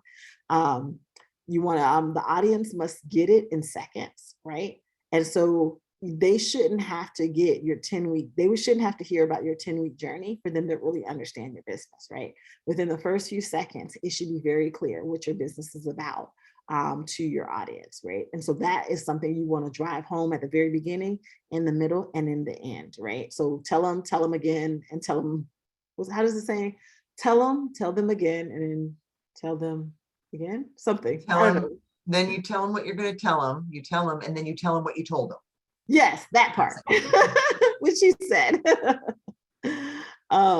Use simple and a pleasant template. Always test out whatever you're using on others. I've seen people that it was so cool to them, and it's like, that's great, I can't read that. Because they'll use a dark background with red letters, and it's like, I'm sorry, I can't. It's too much happening. And so you really want to kind of make sure it's simple, pleasant. Remember, this is about you telling that story. Always use white, light backgrounds. Use dark, clear, large fonts. That's something I've seen people try to fit a lot of information on a slide, and so they'll just keep shrinking the font. Can't nobody see that. Even virtually, you think, oh, because we're all by our computers. And I know there's a few times I put up slides and y'all are like, yeah, I can't. So yeah, let's not, let's not do that on your pitches. No videos or animation. Honestly, a lot of times when people try that, it doesn't go well. So it's just better to avoid altogether. Something's bound to not work. Number your slides. And especially if you're trying to do a live demo of anything, that's also bad. Nothing goes according to plan. Like when it comes to technology, I always say technology is like children. When you need them to behave, they won't. And so keep those things in mind as you're thinking through your slides. And so and keeping it simple is best. Any questions on that so far? I was Katie, going to you wanna type tell it. us? I have a quick question. Can you Yeah. give us examples on a demo? Like I thought, is that almost like I want to ask a quick question? Is that a demo to get interaction? Or what's No, a demo is more of, say if you had, if you guys had your apps complete or your websites complete, and you want to show how to navigate it, or you want to show like, hey, this is what it can do. And then you try to pull it up to demonstrate it during your pitch. It never works. It sucks up a Right. bunch of time and then people just leave confused. So it's normally just not advised to do. Does that make sense? Yeah. Go ahead, Katie. One thing that I've seen that happen where people are like, oh, I've got this cool video and then it doesn't work. And it's just like everyone's sitting there awkwardly. You want it to be like you're having a really good conversation with someone who's able to tell a story well, you're following along. You don't want it to be something where there's like so many details that people like want to like keel over and are like just praying for it to be done. You want it to be something that is really engaging, that makes them want to learn more. And there are certain pitches that have a lot of information in them. So if you start looking online, you might see examples that have a lot of information packed in there. But a lot of those pitches that you'll see are ones that get sent without a presentation. You guys are doing it with a presentation. The focus needs to be on you, on the clarity of your communication. And you want people to want to work with you and care about your company. Yeah. So, and believe that it has a future, believe that it's solving, that there's a real problem, that you're really addressing that with a solution, that you're qualified to do that. And that it has a future, that it's profitable. It's not just like some pie in the sky idea that doesn't have any reality behind it. So, yeah, that's what I've got for right now. Thank you. And so this is where I talked about last time about, well, let me back up. One of the things we talked about that we want from you guys first is your outline. And that will kind of help navigate some of that, right? And so one of the things we shared as an outline is a guide on that. And this is a lot of the same things that outline. And outlines are different. What I sent is not the end all be all, but essentially most outlines follow the same thing of a pitch deck. What is the problem? What is the solution? What is the product? What is the market size? What is the business model? What is the competition, right? Like these are things that almost in some capacity, you'll see in almost every pitch deck in some way, shape, or form, because it's the parts of a conversation, right? That people kind of want to know when you say I'm starting a business in this area. Well, if I know this, then I feel like you have a better understanding of your area. So now let's actually have that conversation. But the biggest things, you start off with what at the very beginning, what is the problem you're trying to solve, and what's the solution you're proposing for that problem, right? And while you're talking about this, who your customer is has to be front and center. These first two things must be clearly conveyed coming out like the deck. Then you kind of get into the other stuff, right? But that stuff you want very clear, right? And so as you kind of think about your outlines, I want you to kind of think about, as you're filling this out, more like, and like the kind of the template that I showed, that we shared, you want to kind of just think about all the things, right, that you've already been working on. So you can pull from all of the assignments you've submitted and plug it in here. Your outline can be as detailed as you want it. This isn't the pitch deck. This is just for you to help orient yourself, right? And so what I've seen some people do with their outlines is they also use it as a script, right? They kind of say, okay, I'll say this and not say this, right? And I'll pull this. And some of the things that make it into your outline might not make it into your pitch, or they might be hidden slides, like Katie just talked about. They might be stuff that they might include things that you'll include when you're sending the pitch deck as opposed to when you're presenting it, right? So that might be that other version of it. But I want you to kind of think about, and in this example, it includes some really good examples of pitch decks, some very popular companies. And as Katie said, they're going to range in what you find. Some of them are going to have very detailed pitch deck with a lot of stuff, and some of them will be pretty simple. So this is one for Airbnb, and it's pretty straightforward, right? And so it's, I'm trying to see. Well, I didn't download the slide, but I would also suggest, Wanda, that they go on YouTube and search for pitches, startup pitches, and you will quickly see what is successful and what is not. Because there's going to be some where you're like, oh my God, I want to stick a fork in my eye. This is awful. I can't stand this. And then there's others that you're just like, they say like 5 words and you're like, I get it. I understand exactly what you're talking about. I understand the problem. I understand the solution. And it's like, it's just like light bulbs going off. It's so good. So, and a lot of them will tell a story that really illustrate the problem. So I would definitely, because this is more of a presentation, look at the slides, but also go on YouTube and check out how people present. Yeah, and I have some examples that we'll see. And we looked at some last week, but I'll have some more to show you. But I wanted, so it's 2 things with your pitch. Your pitch is your presentation. And I mean, your pitch deck is what your slides, but it's also your presentation, as Katie was saying. But I really wanted to show this mainly to show how little verbiage there is. And so they're using images and graphics very creatively. And so this is some of the stuff that Katie was saying she can kind of assist you guys with. This is not what I want you guys to worry about. That initial pitch deck draft that we want to send to VMT can be the, just bullet points and text. We just kind of want to get that together. The weeks after that is where we're going to refine it, where it has the the pretty, the look and feel of stuff. But this doesn't have to be your initial version. This is more of kind of what we're shooting for your larger version. Varsha mentioned Scrub Daddy from Shark Tank is a great pitch, but he had a demo. Yeah. So that is one. Let me get to the other one. Sorry. Stop sharing so I can show you. And again, this is the stuff I'm sharing is all in your and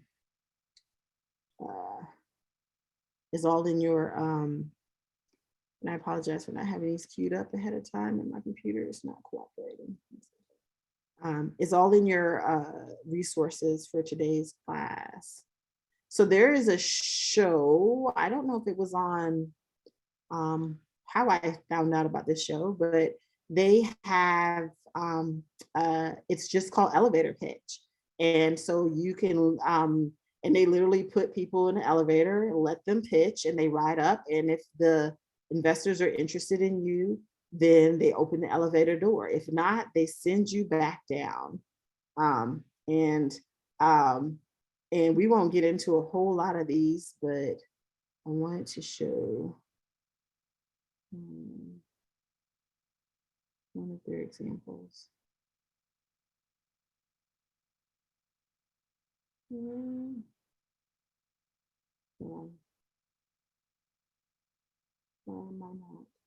Here during a 60-second pitch. Welcome to the boardroom. I'm Kim Farrell, serial entrepreneur, top angel investor, and best-selling author. I'm Mark Randolph. I was the co-founder of Netflix and 6 other companies. I'm an entrepreneur, an investor, a mentor, and a host of the That Will Never Work podcast. My name is Sean Neff. I'm an entrepreneur, investor, and advisor. My name is Peter Goldberg, founder of PLG Ventures, an early stage venture capital firm, and host of the show.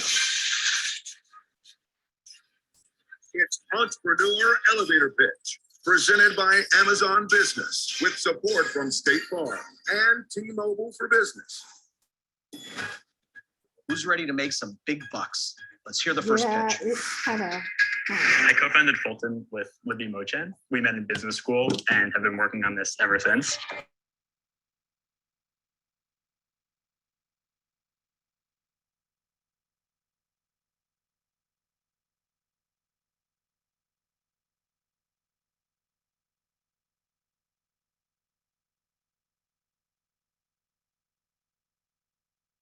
Wanda, did we lose you? I'm worried that Wanda's computer might have asked too much of it. So I think the point of this was to show you guys, I think, examples of those elevator pitches and what, how important it is to be succinct and to be clear and to have that, you know, that engaging like hook. Oh, and Wanda's back. Sorry, my computer decided that it was not feeling any of that, and it kind of just froze. I was like, wait, the video, no, and we died. I'm gonna try that again. I was trying to fast forward it, like, okay, we don't need the intro, just get to the pitches, and yeah, it didn't quite happen that way.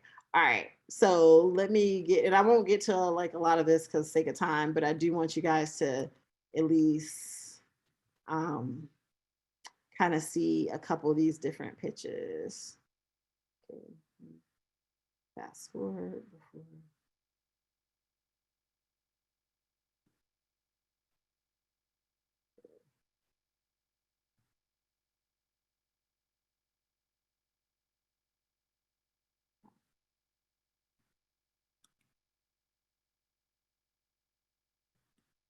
Nope, that's not what I was trying to do.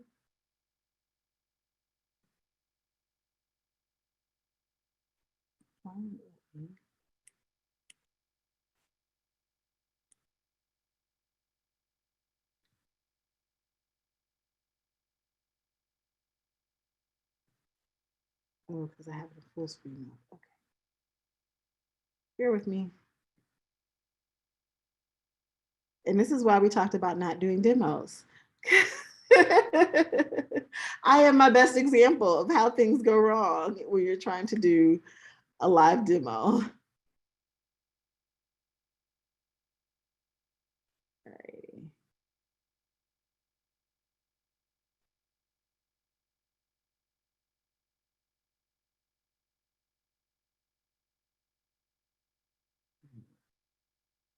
And T-Mobile for Business. Your 60 seconds begins now. Go, Eno. Did you know that 77% of adults in the US suffer from foot pain? I used to be one until a trip to the podiatrist changed my life. He told me that my shoes were unsupportive, and that's why I had foot pain. He told me the solution would be insoles. However, the options were bleak. There were custom orthotics that cost $500, or there was the unsustainable wall of drugstore insoles that just didn't relate to me. So I decided to create Fulton, a modern brand of arch support. We make the world's most sustainable, supportive, and comfortable shoe insoles on the market. Made from entirely sustainable natural materials, Fulton insoles mold to the shape of your foot.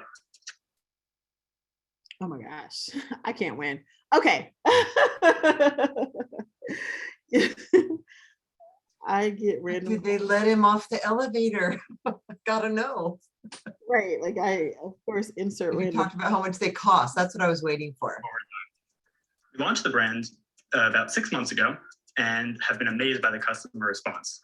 We've been growing month over month at about 50% after stocking out twice in just a short period. Now we're asking for $500,000 in the form of a safe note to take our brand and bring wellness to the footwear Five, space? four, Who is willing to support three, us along this journey to two, support the world? 1. Thank you. Time's up. Well, I don't know if anybody suffers from foot pain, but I would love to hear what you got. It was a good pitch. I think 6 months and 500K. I don't know. Seems like a good, smart kid. I just like footbeds in a shoe. Just seems like a product that I maybe don't care too much about. Yeah, I think this is one more example where a good pitch gives you enough information to know, in fact, I'm not interested. So I'm really thinking, is this someone I want to bring up or not? Well, hopefully we all have the next few seconds to answer that question. So let's vote and let's figure out if we want to hear more.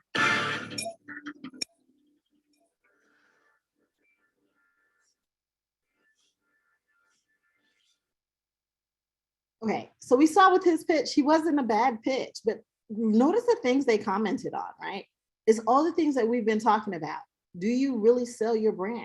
Did you really make a case of the problem and solution to the point where they felt like it was something they could relate to or connect with, right? And are your numbers realistic? This is something I always caution entrepreneurs. Don't throw numbers in there just for the sake of having numbers. If you're not sure, don't have an ask of numbers. There's so many things you can ask for. They always say with every presentation, have an ask, but your ask doesn't have to be financial. Your ask can be for mentorship. It can be for collaboration. It can be co-founders. It can be, but don't ask for things that don't make sense, right? For your business, right? And especially numbers. People immediately will gravitate towards that and will disregard everything else you said. Like you lose credibility because your numbers didn't make sense. And I remember when I made the example of my friends that were kind of grammar snobs, and you can write something perfectly eloquent that that's a very powerful statement, but bad grammar, and they're like, I can't read this, right? And the little things will throw people off. And this is why we nitpick when it comes to like what your presentation looks like in terms of the look and feel, but also what you're delivering, right? What you're saying and that message that you're really trying to convey, because people like hone in on stuff. What are some other things that you guys saw on that? One of the investors called him a kid, and I kind of cringed when he did that because it's almost like he didn't take him seriously. Investors are people. Anybody you pitch to are people, right? And so some people will take jabs at you just because they can. It's human nature. People will do that. But this is when you have to separate. Everyone's not your audience, right? And so there's so many people that get in front of these investors and they get booted out, but they still go on and make very successful businesses. So don't take a lot of the things they say to heart. Just know that person wasn't your audience. Any other thoughts?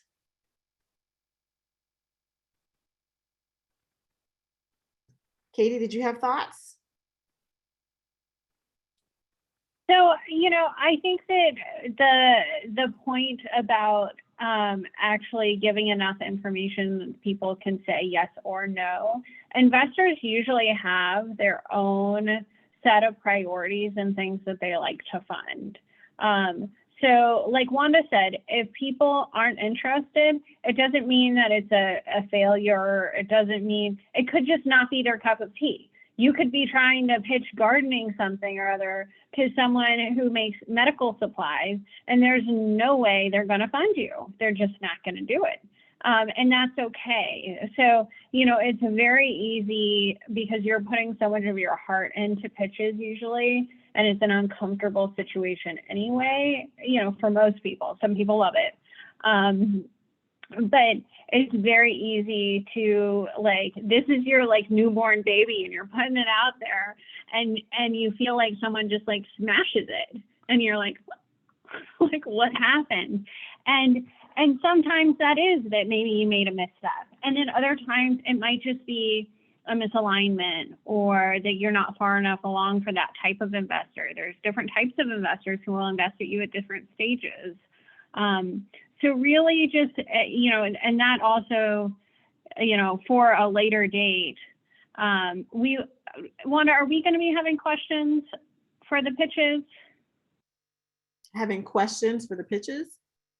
When they do their pitches, or will we be asking questions afterwards, or will? Yeah. Yeah. So yeah, go ahead, Kate. Sorry. Go. Shark Tank kind of situation, or? I wouldn't call it Shark Tank, because the people that'll be there for your pictures, we won't necessarily have investors. I mean, it'll be an open forum, so if some of them show up, but we won't be intentionally inviting that audience. I feel like in the past when I've done that, that brought up way too much anxiety for my entrepreneurs. So it wasn't, so we pulled away from that, but we do, like, the mentors will be there, we will be there. We'll have some other people there. So there'll be questions, more of clarification and understanding. And, just kind of making sure the things you're saying, kind of like, like, hey, you said this is okay, like, that kind of understanding on the market, but it won't be like sharks where it's kind of like, you got to show me that you're worth my money. Like, and that's true for anything. People interact with you different when there's money on the table. There's no money on the table for this one. So there's no reason for anyone to come at you like that. I was just wondering, how many questions should we be expecting, and like, how detailed should this be in terms of what kinds of questions they'll be asking? That will vary. It really just depends on, honestly, what you present, right? Like how clear you are in making sure that you're conveying that message. And this is why we said we're here to practice with you guys. So we're going to ask you a lot of questions preparing for this. The mentors are going to ask you questions. By the time you pitch, it should be clear as day, right? These questions should be very minimal. We're not going to let you get up there and look crazy. Like, you're not about to embarrass me. You know what I'm saying? Like, she came out of that edit program. No, we're not doing that. So we're going to make sure y'all legit before y'all get in front of people. So Lisa asked a question. Is it fair to ask them a question in the intro? So I'll give my answer, then I'll let Wanda give hers. I think that in general, with pitches, you want it to be very predictable. I have seen people who have done a raise your hand sort of question out of the people in the room. That still is not very predictable. You could have, if you're anticipating that everyone's going to raise their hand and like you get one person, it can really throw you off and really make you uncomfortable, or if the answer isn't what you expect. So I would take, if it's just a question out to the, like a kind of a question you don't expect them to answer, that's a little bit different. But I really would just in general, and that plays into the demo thing and all of that. It's the lack of predictability, and really, that's where things can go kind of sideways for people. Wanda,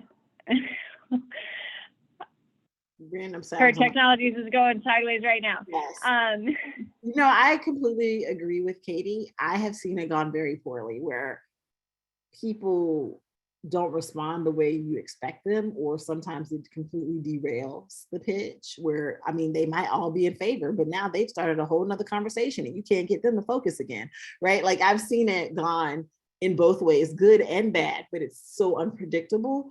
I've seen where like you had like really stoic faces and the entrepreneur feels insecure for the rest of their talk, right? Like it's not something you want to test the waters. You really want predictability as much as possible. But think about you. I mean, you can say it, Lisa, as a rhetoric question, like, hey, think about a time that X, Y, and Z, and you keep going, but you're not like actually trying to foster engagement. Does that make sense? Yeah, you can definitely make it part of your storytelling. So the biggest thing right now is I want you guys, again, to think through your outlines and get those to us. If you can get it to us like by the end of this week, that'll be great. We can give you feedback ASAP. Please don't wait to the last minute, because you're going to get last minute feedback, right? Which is a look over. I'm going to point to the obvious things, but cannot do a deep dive. So the quicker you get those type of things to us, the quicker we can kind of give you guys some feedback. I know we're over time. Oh, I hate JB left early. This is our last time with you guys.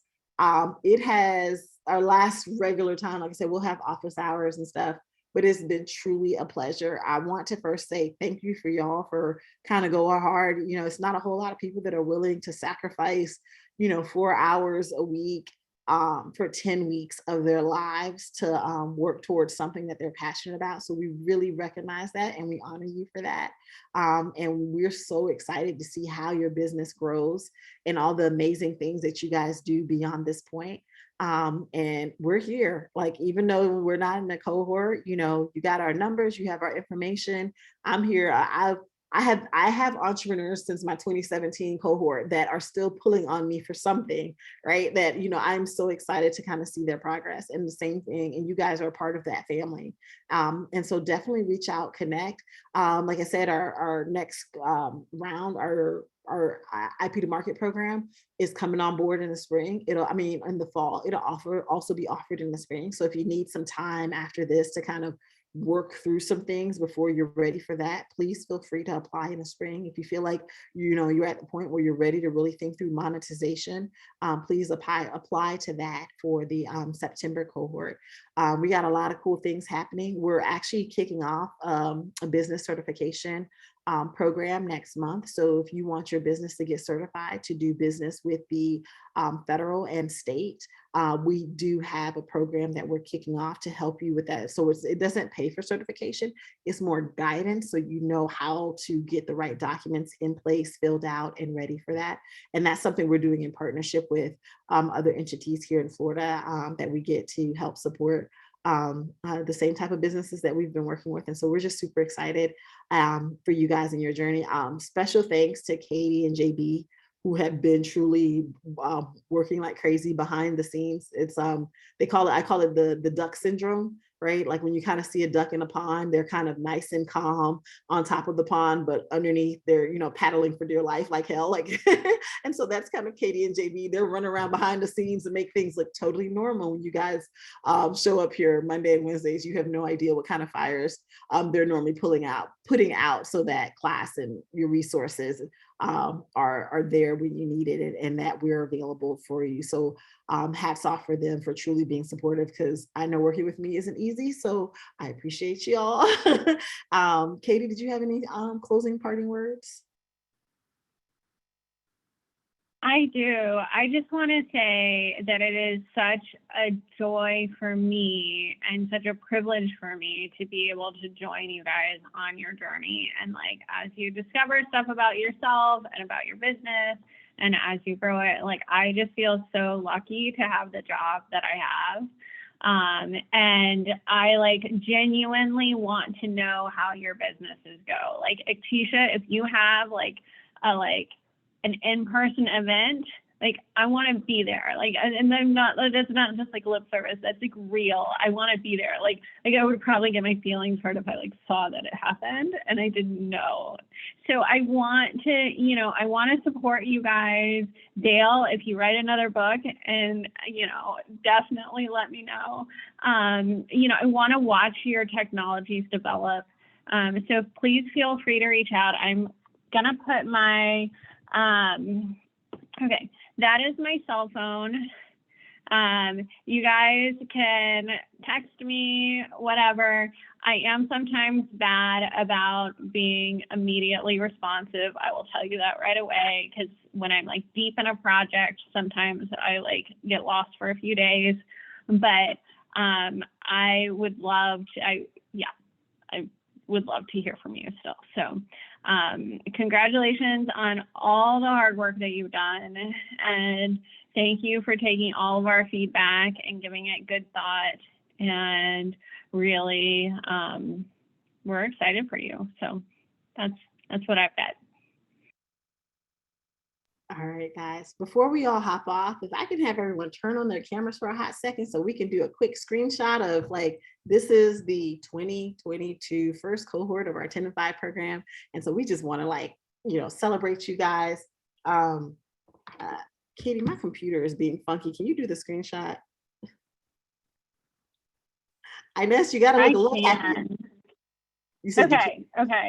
I gotta test it because I'm on my laptop and I'm not sure that this is gonna work. So hang on, I'm gonna do a test one. You guys don't have to do anything yet.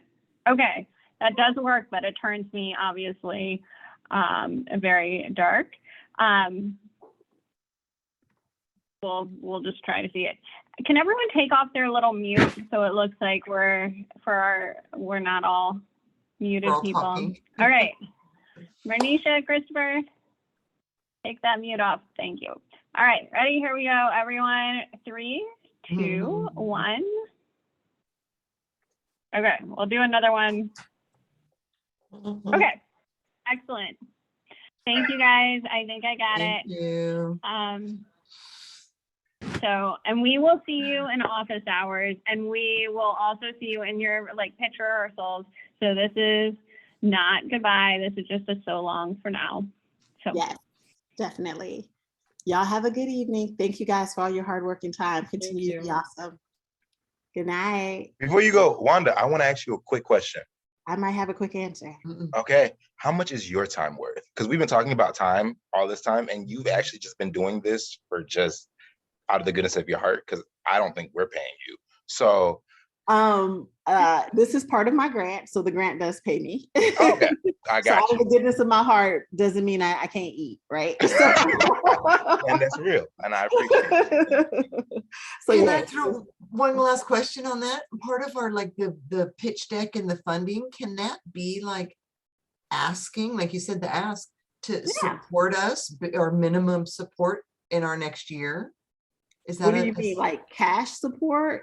Right, like whatever they're like a grant almost, or whatever they're investing in the business as solopreneurs, that's part of our salary. This is not the audience for that. I didn't know. That's why I'm asking. Okay. Yeah, no. The kind of ask would be more so for like I said, like, you know, because these are like, think about it, the majority of people here are like mentors. I like the mentor ask. That's it. Right. So you want to kind of think about it from that perspective. Like my ask is guidance in this particular section. So they know exactly like, you know, because a lot of the mentors are working with you to wrap, you know, as part of this edit, but they have a much more extensive network.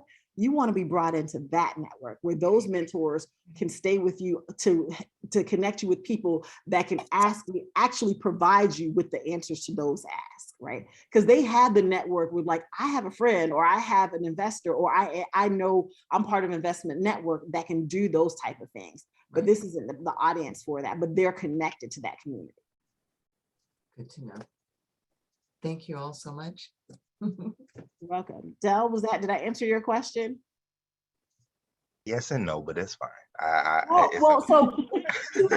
So yes, I'm you know, grant funding does pay for our time on this, but when it comes to charging for anything, I always look at kind of like what is the industry standard, like, so look at kind of like what your salary is for the things that you do, right? And then how much you're kind of worth kind of hourly, and then kind of think about that. So anytime you do consulting or different engagements and people ask your rate, that's kind of your starting point. And then you kind of figure out the industry norms and kind of gauge your number in terms of your worth. I always say worth is just weird, like I'm worth more than dollars, but that's a whole nother conversation. You gauge that kind of in those parameters. So that's kind of how I look at my time. Okay, perfect. Thank you. And when you're figuring out a budget as an entrepreneur, you want to have a number that, like, if you were to get sick, you could hire someone who was skilled enough to step in. Yeah. Because, you know, you never know when something's going to happen, and you don't want to build out your costs so that that's not covered. So that if something terrible were to happen, you would be just totally in the hole. You want to know what that's worth. Even if you're, you know, not paying yourself yet, you want that number. Yeah. So one of the books I read, and I think, Katie, we should probably put up some, like, all the entrepreneurship books that we have in our disposal that we've read that are really helpful for some of this stuff. But one of the books I read talked about, if you think about your business running at full capacity, what are all the jobs that need to be filled, right? Even if they're filled by you, you write out all the things that need to happen, the jobs that are absolutely necessary for your business, the job titles that are necessary for your business to run. And even under each title, your name is there, but you want to kind of think about when Marnisha was asking about growth, as that business grow, I can hire for this, I can hire for that, right? Because at the beginning, you're the end all be all, but you don't want to remain that for your business, right? All the things that are not mission critical that you absolutely have to be a part of as your business to grow, you want to be able to offload those things as quickly as possible, right? You want to be able to hire that accountant, especially if numbers isn't your things. You want to be able to hire that marketing person, right? You start off doing the stuff that Nadine talked about, those basic Excel spreadsheets. You use digital marketing, basic stuff that's out there. That's your starting point, but you want to be ready for that growth mindset of all the things you can grow to, and know exactly as soon as that, that revenue starts to like break even and you have a little profit coming in. Okay, now what are some other ways to grow? Because the thing is, if you remain the end all be all for your business, you actually limit your growth, because you can't really innovate to the level that your business needs you to, because you're too busy trying to fill in all these other roles, right? And that, when you think about, like, if you are the main creator of the innovations for your business, but you're busy doing some of this nuanced stuff, will you pay, like, think about the kind of person, as Katie mentioned, if you would have got sick, the kind of person you would pay per hour to do that work, will you pay that same person to clean the toilets, right? Will you pay that person to do all these other things? So you got to think about the value that you're really bringing to your business in terms of your domain expertise. And then you want to kind of think about, now, if somebody else was doing that, will I have that person doing all that things, or does it really make sense, right? Or what are some tools I can use to kind of outsource to get those same things done, but maximize the value? And that's what you saying. And Dale, I've got to say, I've had people who come to me, like, they try to struggle through creating their own WordPress and like figuring out all this stuff. And they'll spend like, no joke, like 3 days trying to figure out something that takes me 5 minutes. And it's not because I'm necessarily smarter or better. It's just that I've seen it before and I know exactly how to solve it, because that's something I've done for a bunch of other sites. And so sometimes even though there's like a reluctance to pay other people, sometimes it is so worth it. It saves you like 3 days and you get a result in 5 minutes. So that's a trap that I see entrepreneurs fall into as well. All the time, right? Because think about those 3 days in which you could have been doing in terms of innovating in other aspects of your business that you now just lost. Again, at the beginning, I understand the necessity, but don't get trapped there, right? Know enough to know when to hand off, right? Know when to bow out, right? On those aspects, and cough up the money, right? I'm not talking about go crazy, but if you can kind of get some assistance here and there, some tools put in place, you know what I'm saying? So you don't have to kind of think through those pieces and move on to focus on the things that truly need you, right? Like, you are the creator of your book still. You don't want to spend your time being the marketer and the branding dude when and everybody in your readers are like, when the next book come out? Well, I can't get to that because I got to sit here and figure out the graphic design for my next book. That's not where you need to be, right? And so those are some of the things that you want to be able to think about. Ines, I see your question, how long the recordings will be up after pitch day? I have to check on that because the platform, let me get with KB and JB and I'll let you know. Okay, thank you. And we could have them also, they're on, I think they're on YouTube on our unlisted. So I think that we could send them, even if the platform is not available while we're making those edits, I think we can send you those recordings. So if you need to watch, yeah, you should be. Yeah, JB said she was going to do that. She was going to send you guys the playlist of all the recordings. And because they're on YouTube, they live beyond the platform. So you'll always have access to those. Yeah. So any other questions? Y'all good? All right. No mind blown, Lisa. We just chilling. We coasting into this. Like, you feeling good? You feeling almost getting ready, kind of, sort of. Yes, you guys work on your if I don't see your outline by Friday, I'm going to either call you or email you or text you, because we want you to feel ready when it comes. We don't want this to like bite you in the butt. So we're gonna push in the beginning so that when the day comes around, you don't want to run for the hills. You feel comfortable. Yeah, and I don't want you guys to think of it as, and this is why I kind of gave you the pieces and chunks. Do the outline first, right?